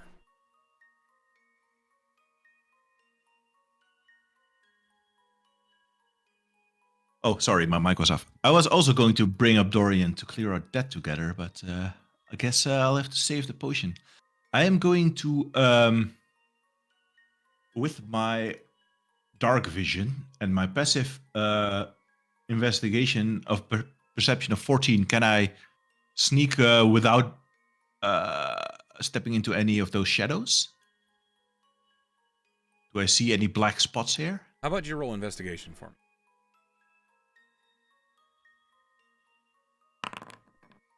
Easily. Okay. 23. You make it around.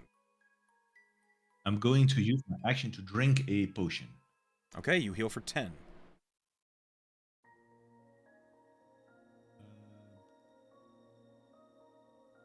I maxed out on that healing word, and I was lucky. It was a good roll. There we go. And let's see, is there a measuring tool that I can use? That is from here. So there's a couple. First, if you hold control, click, you'll pull up. Oh, what is that? Yeah, sorry. It's all good. Using your token selection tool, click on your character, then hold control, you'll draw out a rule. Okay, so I can actually, I have to move over here. Just do that. There, this is the distance I can reach. Then I've used my action. I'm going to move another, as a bonus action. I am going to dash. Okay, so you can move an additional 30. Can I still use the same investigation check? Yes, that's to avoid any shadows. Yes, that's for this. After you've measured, if you hit spacebar, you will move to. Oh, okay, good. I am going to look at the well. Do I see any creatures or such nearby this well? With that 23 investigation, no. Okay. What direction was the giant being coming from again? I will ping for you. Okay.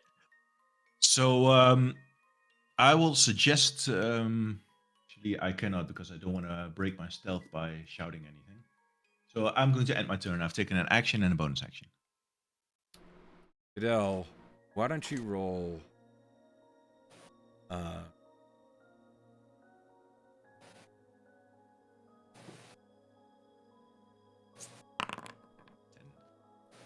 Nope.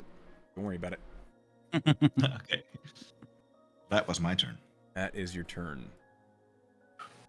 Adele, not good student like Magnus. Turns out. This entity's turn. The big vector. It is going to. Dorian is still prone. Magnus, you're right in front of it. Magnus, why don't you roll an intimidation check to try and provoke the specter to attack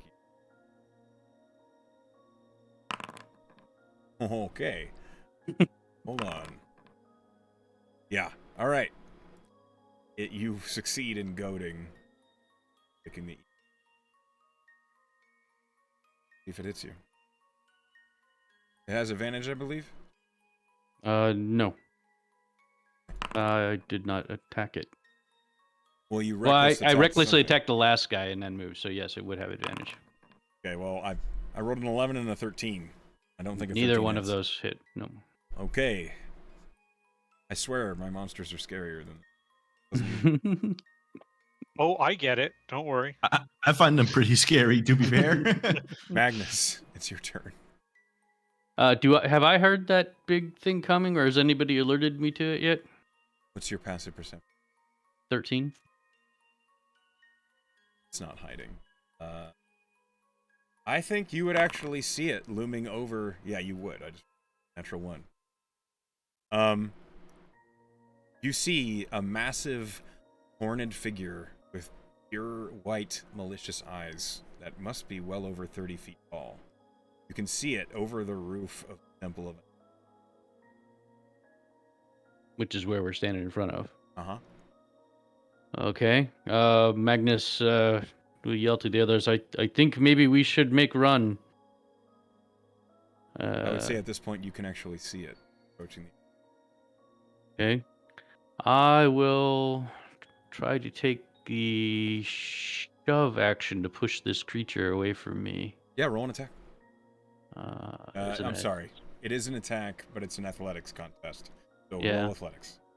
Roll athletics. I imagine you are probably better at this than... Magnus pretty good at athletics. I don't think it can even test. Let me try. It needs to roll a natural 20. It didn't.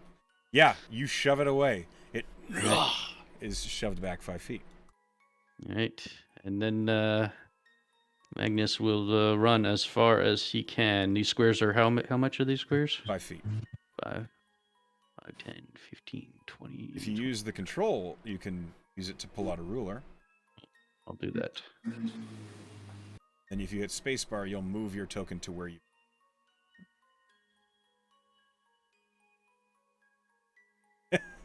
You gotta Trying. click. Click on your character. And then control drag. There we go. Look, I think you have 0.02 movements left. There. Brynch, don't make me hurt you. Magnus run full distance. Okay. It is now the flying And then, entity. yes. Rhaegar, you are currently engaging the flying entity as it is 5 feet off the ground right in front of you, hovering. Going to see if its scream reaches.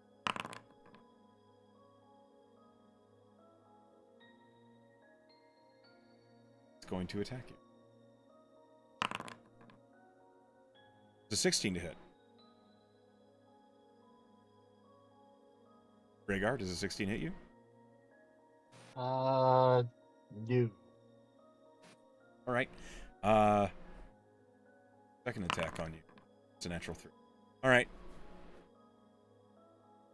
The flying entity screeches as it is unable to finish you off. And it will fly up. And it is going Damage. to... Yes, you can take an attack of opportunity. And it flies over Dorian. So Also go ahead gonna and roll take- your attack. I think it's also going to take Blooming Blade. Booming Blade. I forgot. Yes. Booming blade. All right, roll damage for your attack opportunity and booming blade. I totally forgot. I swear to... Oh, well, that's not a good. That's a natural 1. Yeah, that doesn't hit. However, I think booming blade does 2d8. Yes. 1d8. 1d8. So Booming Blade will be right here. And that's a 7. 7 points of thunder damage. Yeah. Yeah, it doesn't like that. It is now bloodied. But that's its turn. It is now hovering over Dorian. Rhaegar, now your Careful, turn. Dorian. Them mess up carts when they fly over.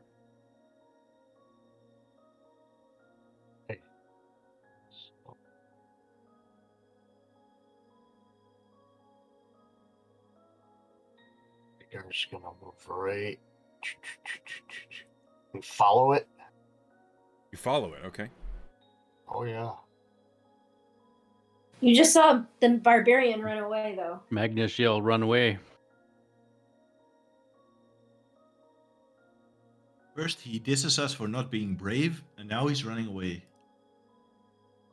Magnus see 40-foot tall white thing on church. Maybe that was a good idea to run away. But I'm gonna. He's upset at this thing, so he's gonna attack it again. Okay, go ahead and attack it. He'll cast Booming Blade again on it. Okay, roll your rapier attack. That's a natural 20. So you crit. Go ahead and roll your rapier damage. And then you're going to add 8. And you're also going to add... That's a dagger. I'm sorry, I missed it. It's okay. It's For the attack roll, it's fine. Okay. You roll a 1 for your rapier damage for 8, but then you add a rapier's damage die of 8 to it, so it's 16. You also crit with Booming Blade, so go ahead and roll Booming Blade's damage. 38. Well, it can't. Does it not do Hit damage when Booming you Blade. apply it? It won't. It only takes it when they move away. When they Okay. move. Got it. I'm sorry. So it's not gonna take damage from booming. It still Yeah. So I does guess take, all it takes is 16. takes 16 points of piercing damage. Crit it. Yeah, it's now critically injured. I believe that's your turn. Bonus action? No, that's my turn. This vector will flank you. Attack you with it.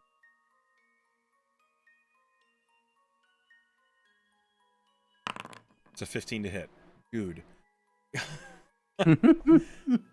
No, so I still got my blade song activated. Yeah.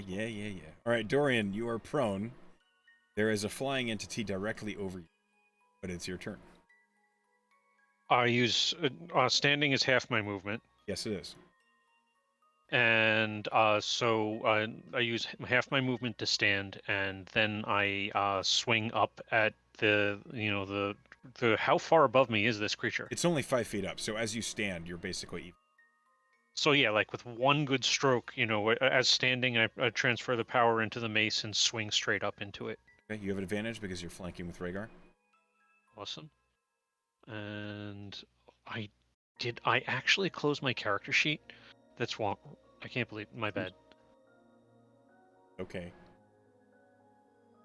Hopefully it's back and everything works. We'll see in a sec. And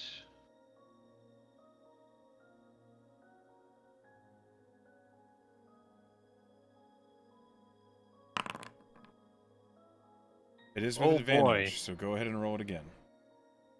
okay. It was meant He's to rolling be. damage, not attack. No, he rolled a 6 to hit. Yeah. Oh, I Even thought. close Oh, somehow. okay. Yeah. You're I right. understand confusing that for damage because it was really that low. I think he also forgot to add proficiency to his roll somehow. It's only +4 and it should be another +2, but it doesn't make a difference. It does not make a difference, but I think you're correct. I think Weird. it's okay. Okay. But nonetheless, I am what is it? Proficiency. Interesting. Yeah. Things are Oh off. no, you are. You only have a +2 to strength. Oh, because with me it shows the proficiency separate, but Right. It's because when you roll it through Foundry, it breaks it down for you. Roll it through. oh, thank you. Thank you. Yeah. Dorian is a caster cleric, not a bopper cleric. Good enough. Okay. And then I'm going to use the rest of my really think I trust Magnus's judgment as long with his bravery. If he thinks it's time to go, it's time to go. And I move as far back, but I still want to give flanking bonus to Rhaegar. It's like you guys gotta back it, you gotta get to the well. All right. And So I you call back that my up just turn. enough to have like a clear line, but you're within melee still. Fire. Yeah. Got it. This entity.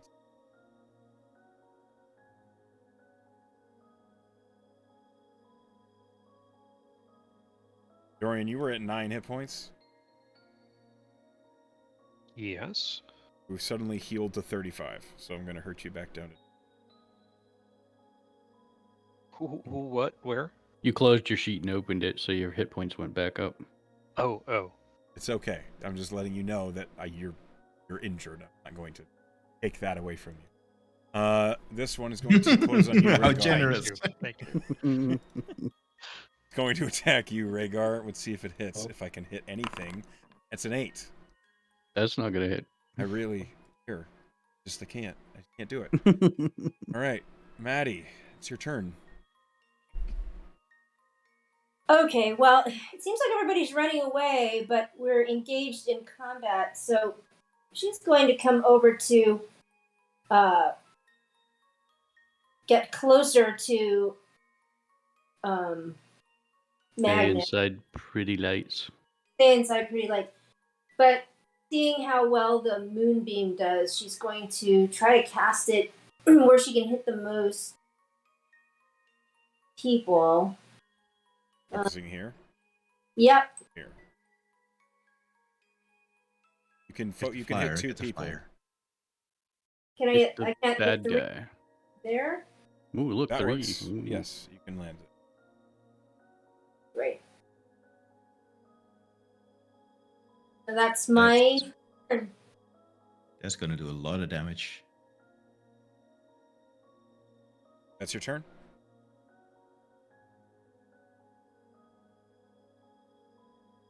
Maddie, is that your turn? Yes, Hey. he said yes.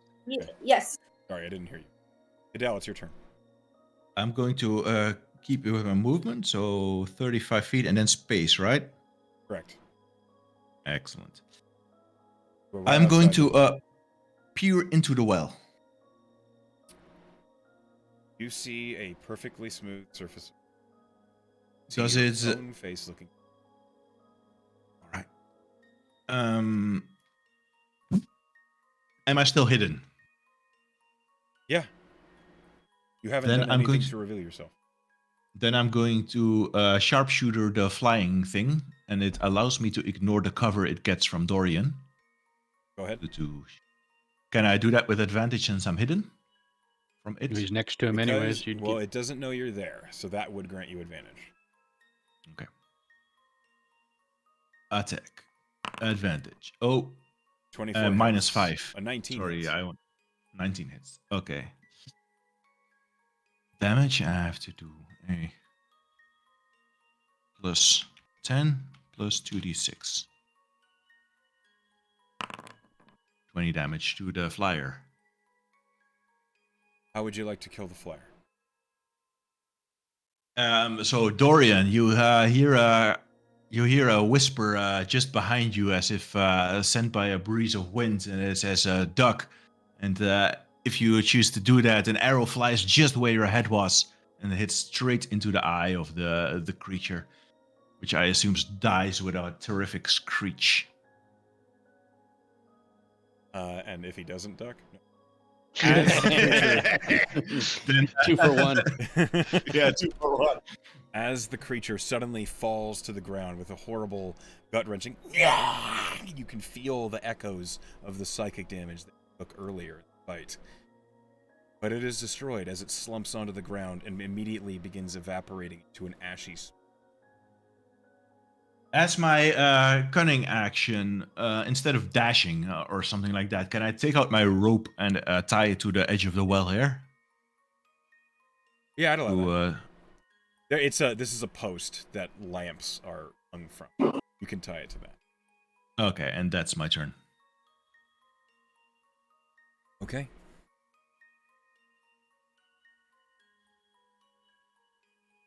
Now this entity's turn that begins its turn in the moonbeam. For me, please. Okay. Where is that? Is that save or damage? It has to save, but it will take half to. Ooh, Oh boy! nice, brutal. It rolled a 7. Yeah, that's a. Assume it's going to turn into mist. It is immediately evaporated by the radiant light reflected from. Maddie doing some work. Kidding. You all notice air growing colder. This clawing sensation of just the essence of sadness is washing over all of your skin as this massive entity, whatever it is, gets closer.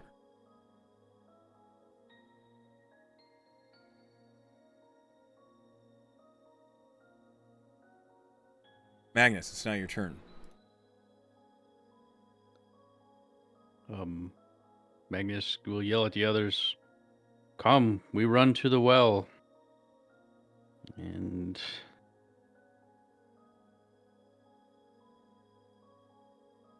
I'm going to use both my movement and I'm going to sprint to get to the well. You can do that. Are you running up next to the well? Yes. All right. Does your rage end at this? I did not attack anybody, You were not attacked. and I was not attacked. It would be at the end of my turn, though, not at the. Okay. So right now it's still active, but at the end of my turn, it's done. Right. But I'm about to end my turn, so Yeah. So yeah. So, yeah.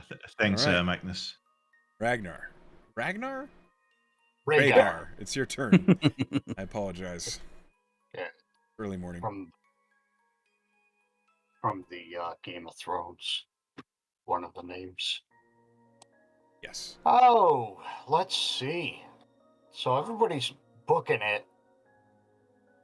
And You have two entities flying, next to you. yeah, the flying one just got killed. Yes. So Rhaegar's going to disengage. All right. He Spacebar has to move. 35 feet plus 10. From... plus 10, so Spacebar. he's Yeah. gonna move right there. Well, Perfect. maybe a little bit. You're good. Right in. I've turned Ready? off grid snapping for this map. Oh, That's why it's weird. Okay. Yeah, he'll disengage and book it right there. Okay. That'll be his turn. This entity approaches you, Dorian. And it's going to attack you.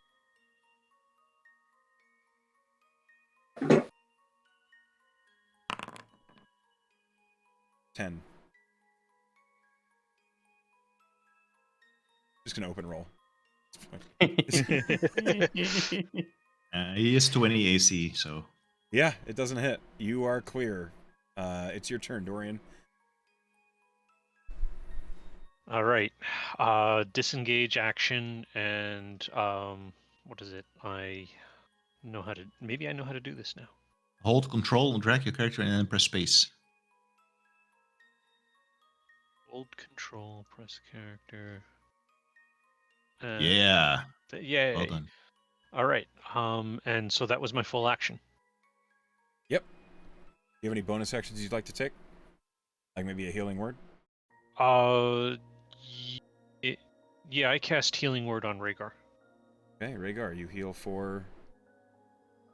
Let's see. Cast, not, Healing Word.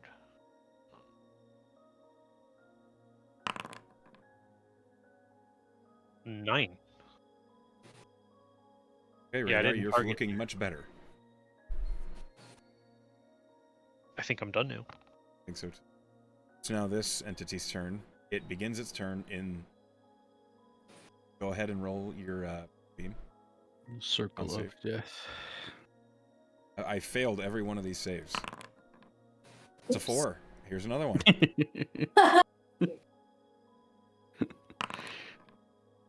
24 points of damage. Well, the entity has 22 hit points to start, so...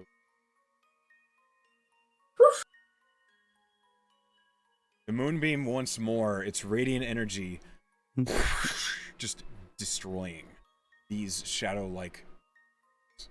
They stand no chance against the power of Luminous. Like ants. The micro. Here they are. Maddie, it's your turn. Okay, so my action is going to move this moonbeam over to this other guy. Okay. Maddie's not done killing. Certainly is not. I can't figure out. Let me see. How do I do that? I think I need to just switch my place measure template. Maybe that's it. No? Why isn't it moving? I'm trying to move it, but it won't go. Oh, you have to select the template button. I'll do it. Where do you want it to go? On top of the remaining shadow. There you go. Thank you. And then I'm going to use my movement to go 30 feet over here. Oops. Hello. Okay, I pressed space. That didn't seem to work. Whatever. Did you hold the control? Oh, nope, I didn't hold the control. And that's the end of my turn. Okay, that is where you end up. As you all flee toward the... Vidal, it's your turn. I am going to climb down towards the well water by the rope. Okay. And Roll I'm athletics. going to... yeah. D10.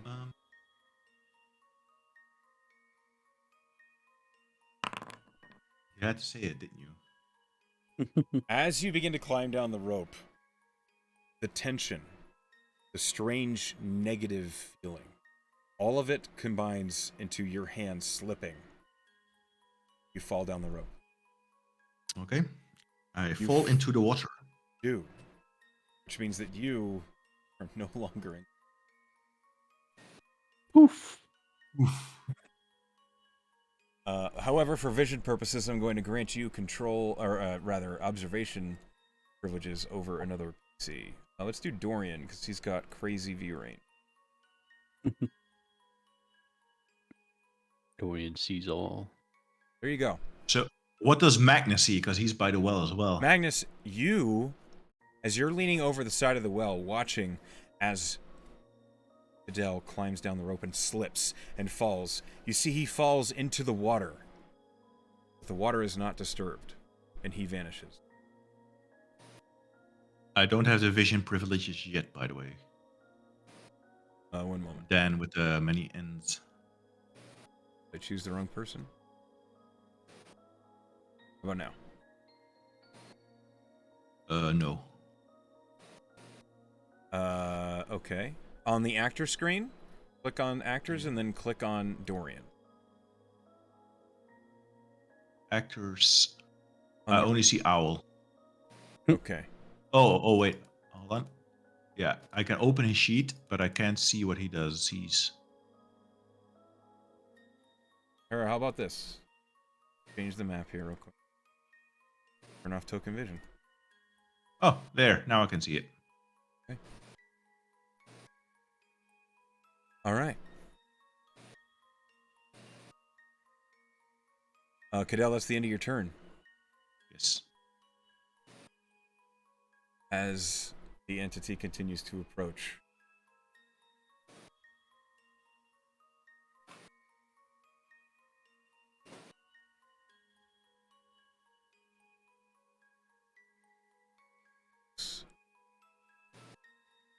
Oh, Dorian, you're just out of range. Okay.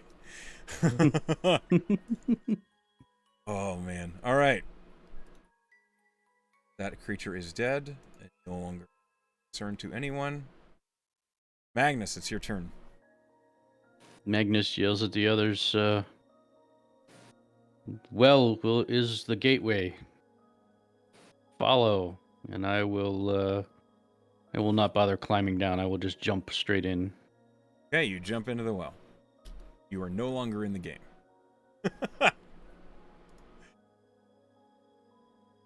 Rhaegar, you watch as Magnus leaps into the well after saying that.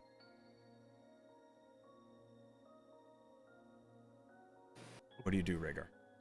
Oh boy. Rhaegar is going to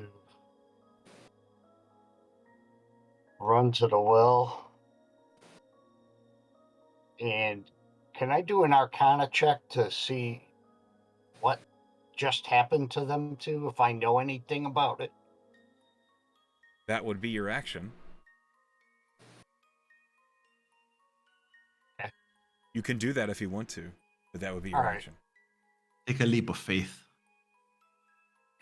Faith. Just No one ever trusts Magnus. I just wanna make sure. Okay, roll Arcana. With a 16, as they have vanished and you see there is no sign of disturbance in the surface of the water, you believe it must be a planar transference.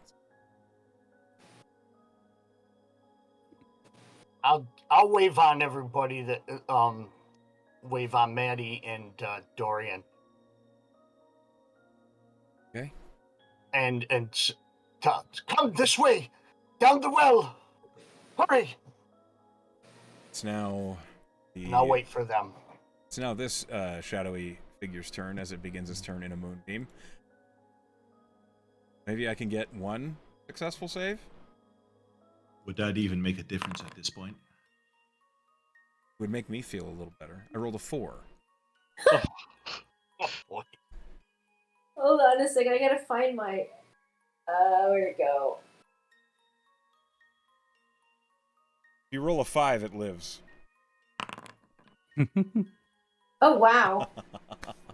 It survives the moonbeam. Oh, Lucky It entity. takes 4 points of radiant damage. It struggles within the powerful moonlight, but it survives, and it moves forward to attack Dorian.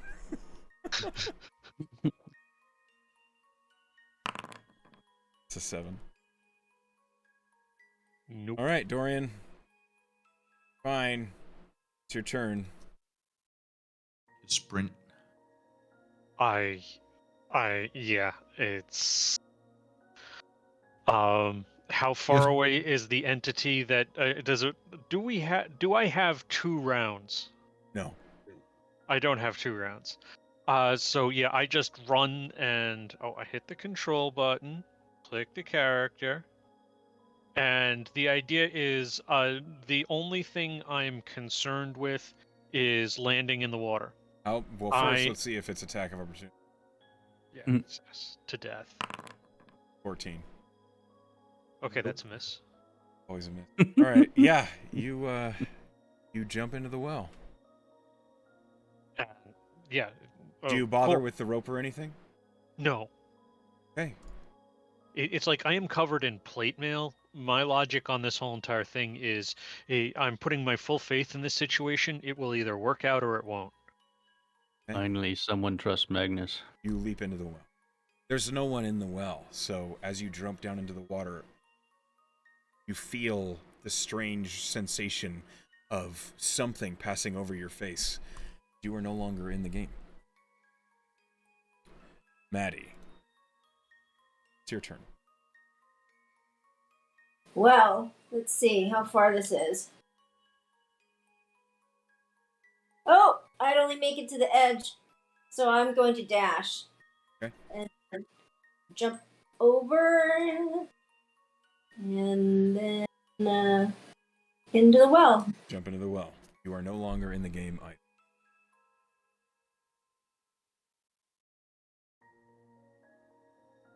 Adele, you're not here. Don't worry.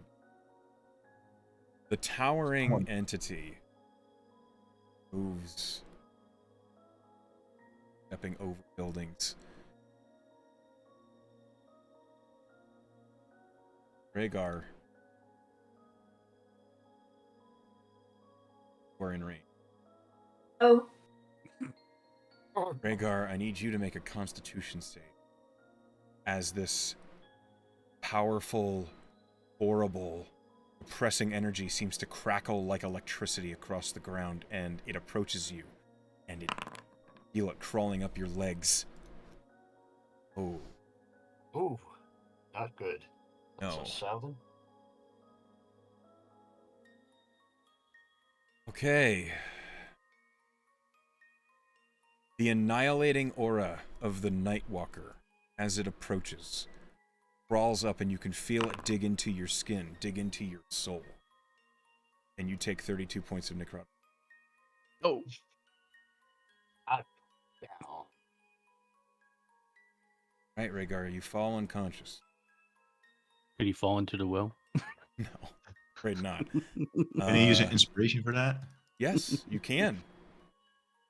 You can make him reroll that save. Yes. Okay, reroll that save. do we all start with inspiration? No, he earned one. Oh, nice. No. He's 18. Oh no! Right. Thank you. Thanks, Dan. Your hit points at 0, you fall unconscious. The last thing you see is you guide your friends into the well. And then you see this towering, booming, terrible figure press between the buildings of the temple as the shadows are clawing up, and more of these specter-like entities are crawling from its feet.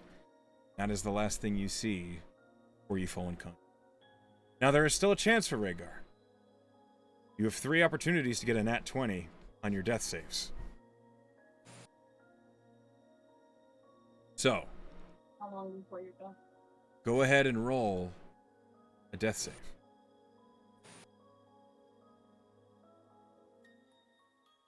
Where would that be? It's just a flat d20. Just roll me a flat d20. You can do it. So in the foundry, in the chat bar at the bottom, you see there are a number of dice. Yeah. Just click the d20. And then roll.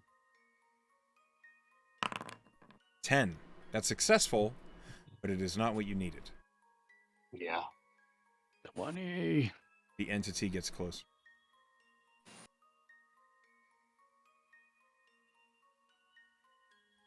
Need a miracle. Roll another death save. Failure. Oh.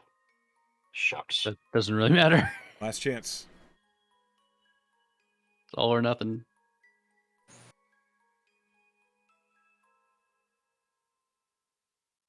Your death save. Ah.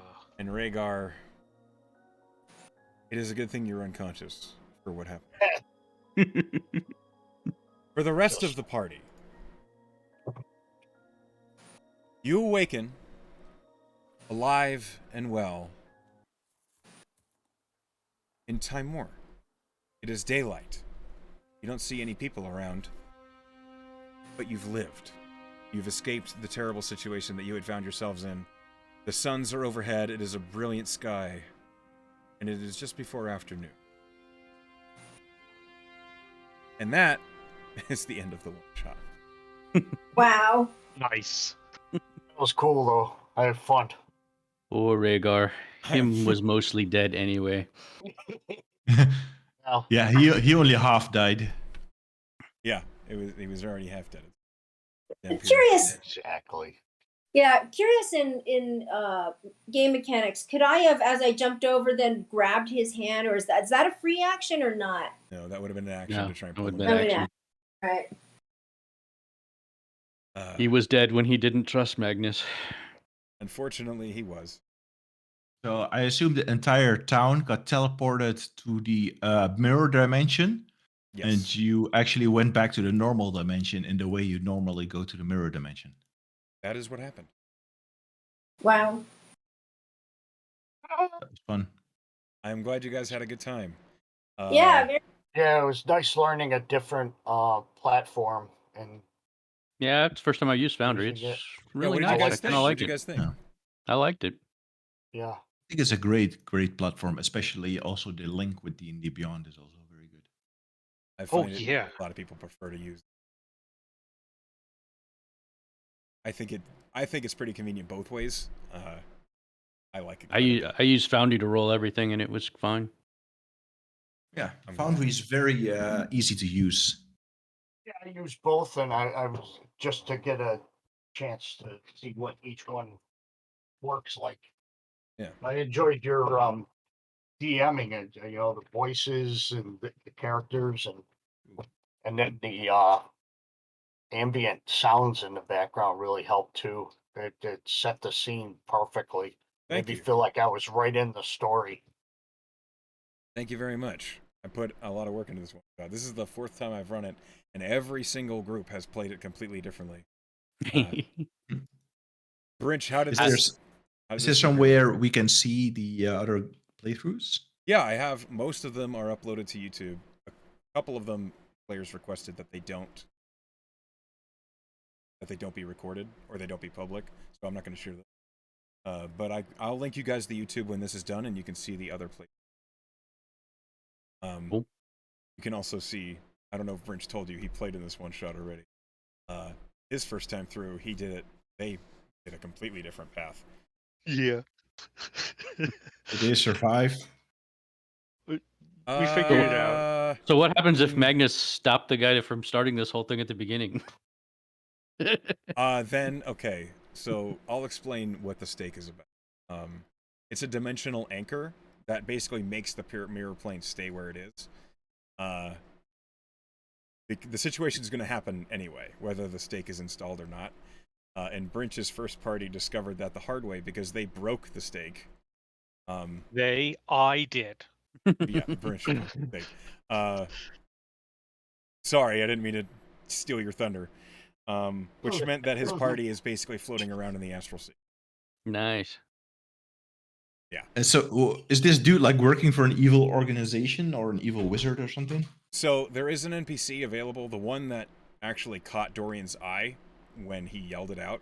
She has an explanation as to what the experiment is. It is a guy basically trying to prepare for the apocalypse. And this experiment is what will people be like if there is no hope.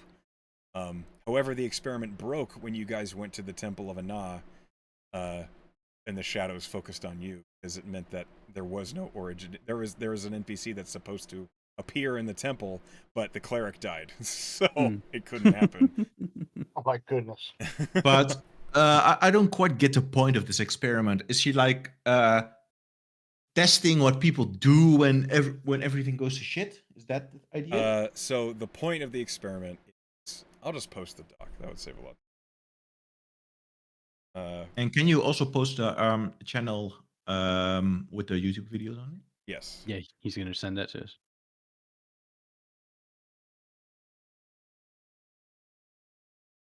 I had so much fun today. I'm really enjoying it. I'd like to do another one sometime soon, but it's good playing with you. I got to bow out early.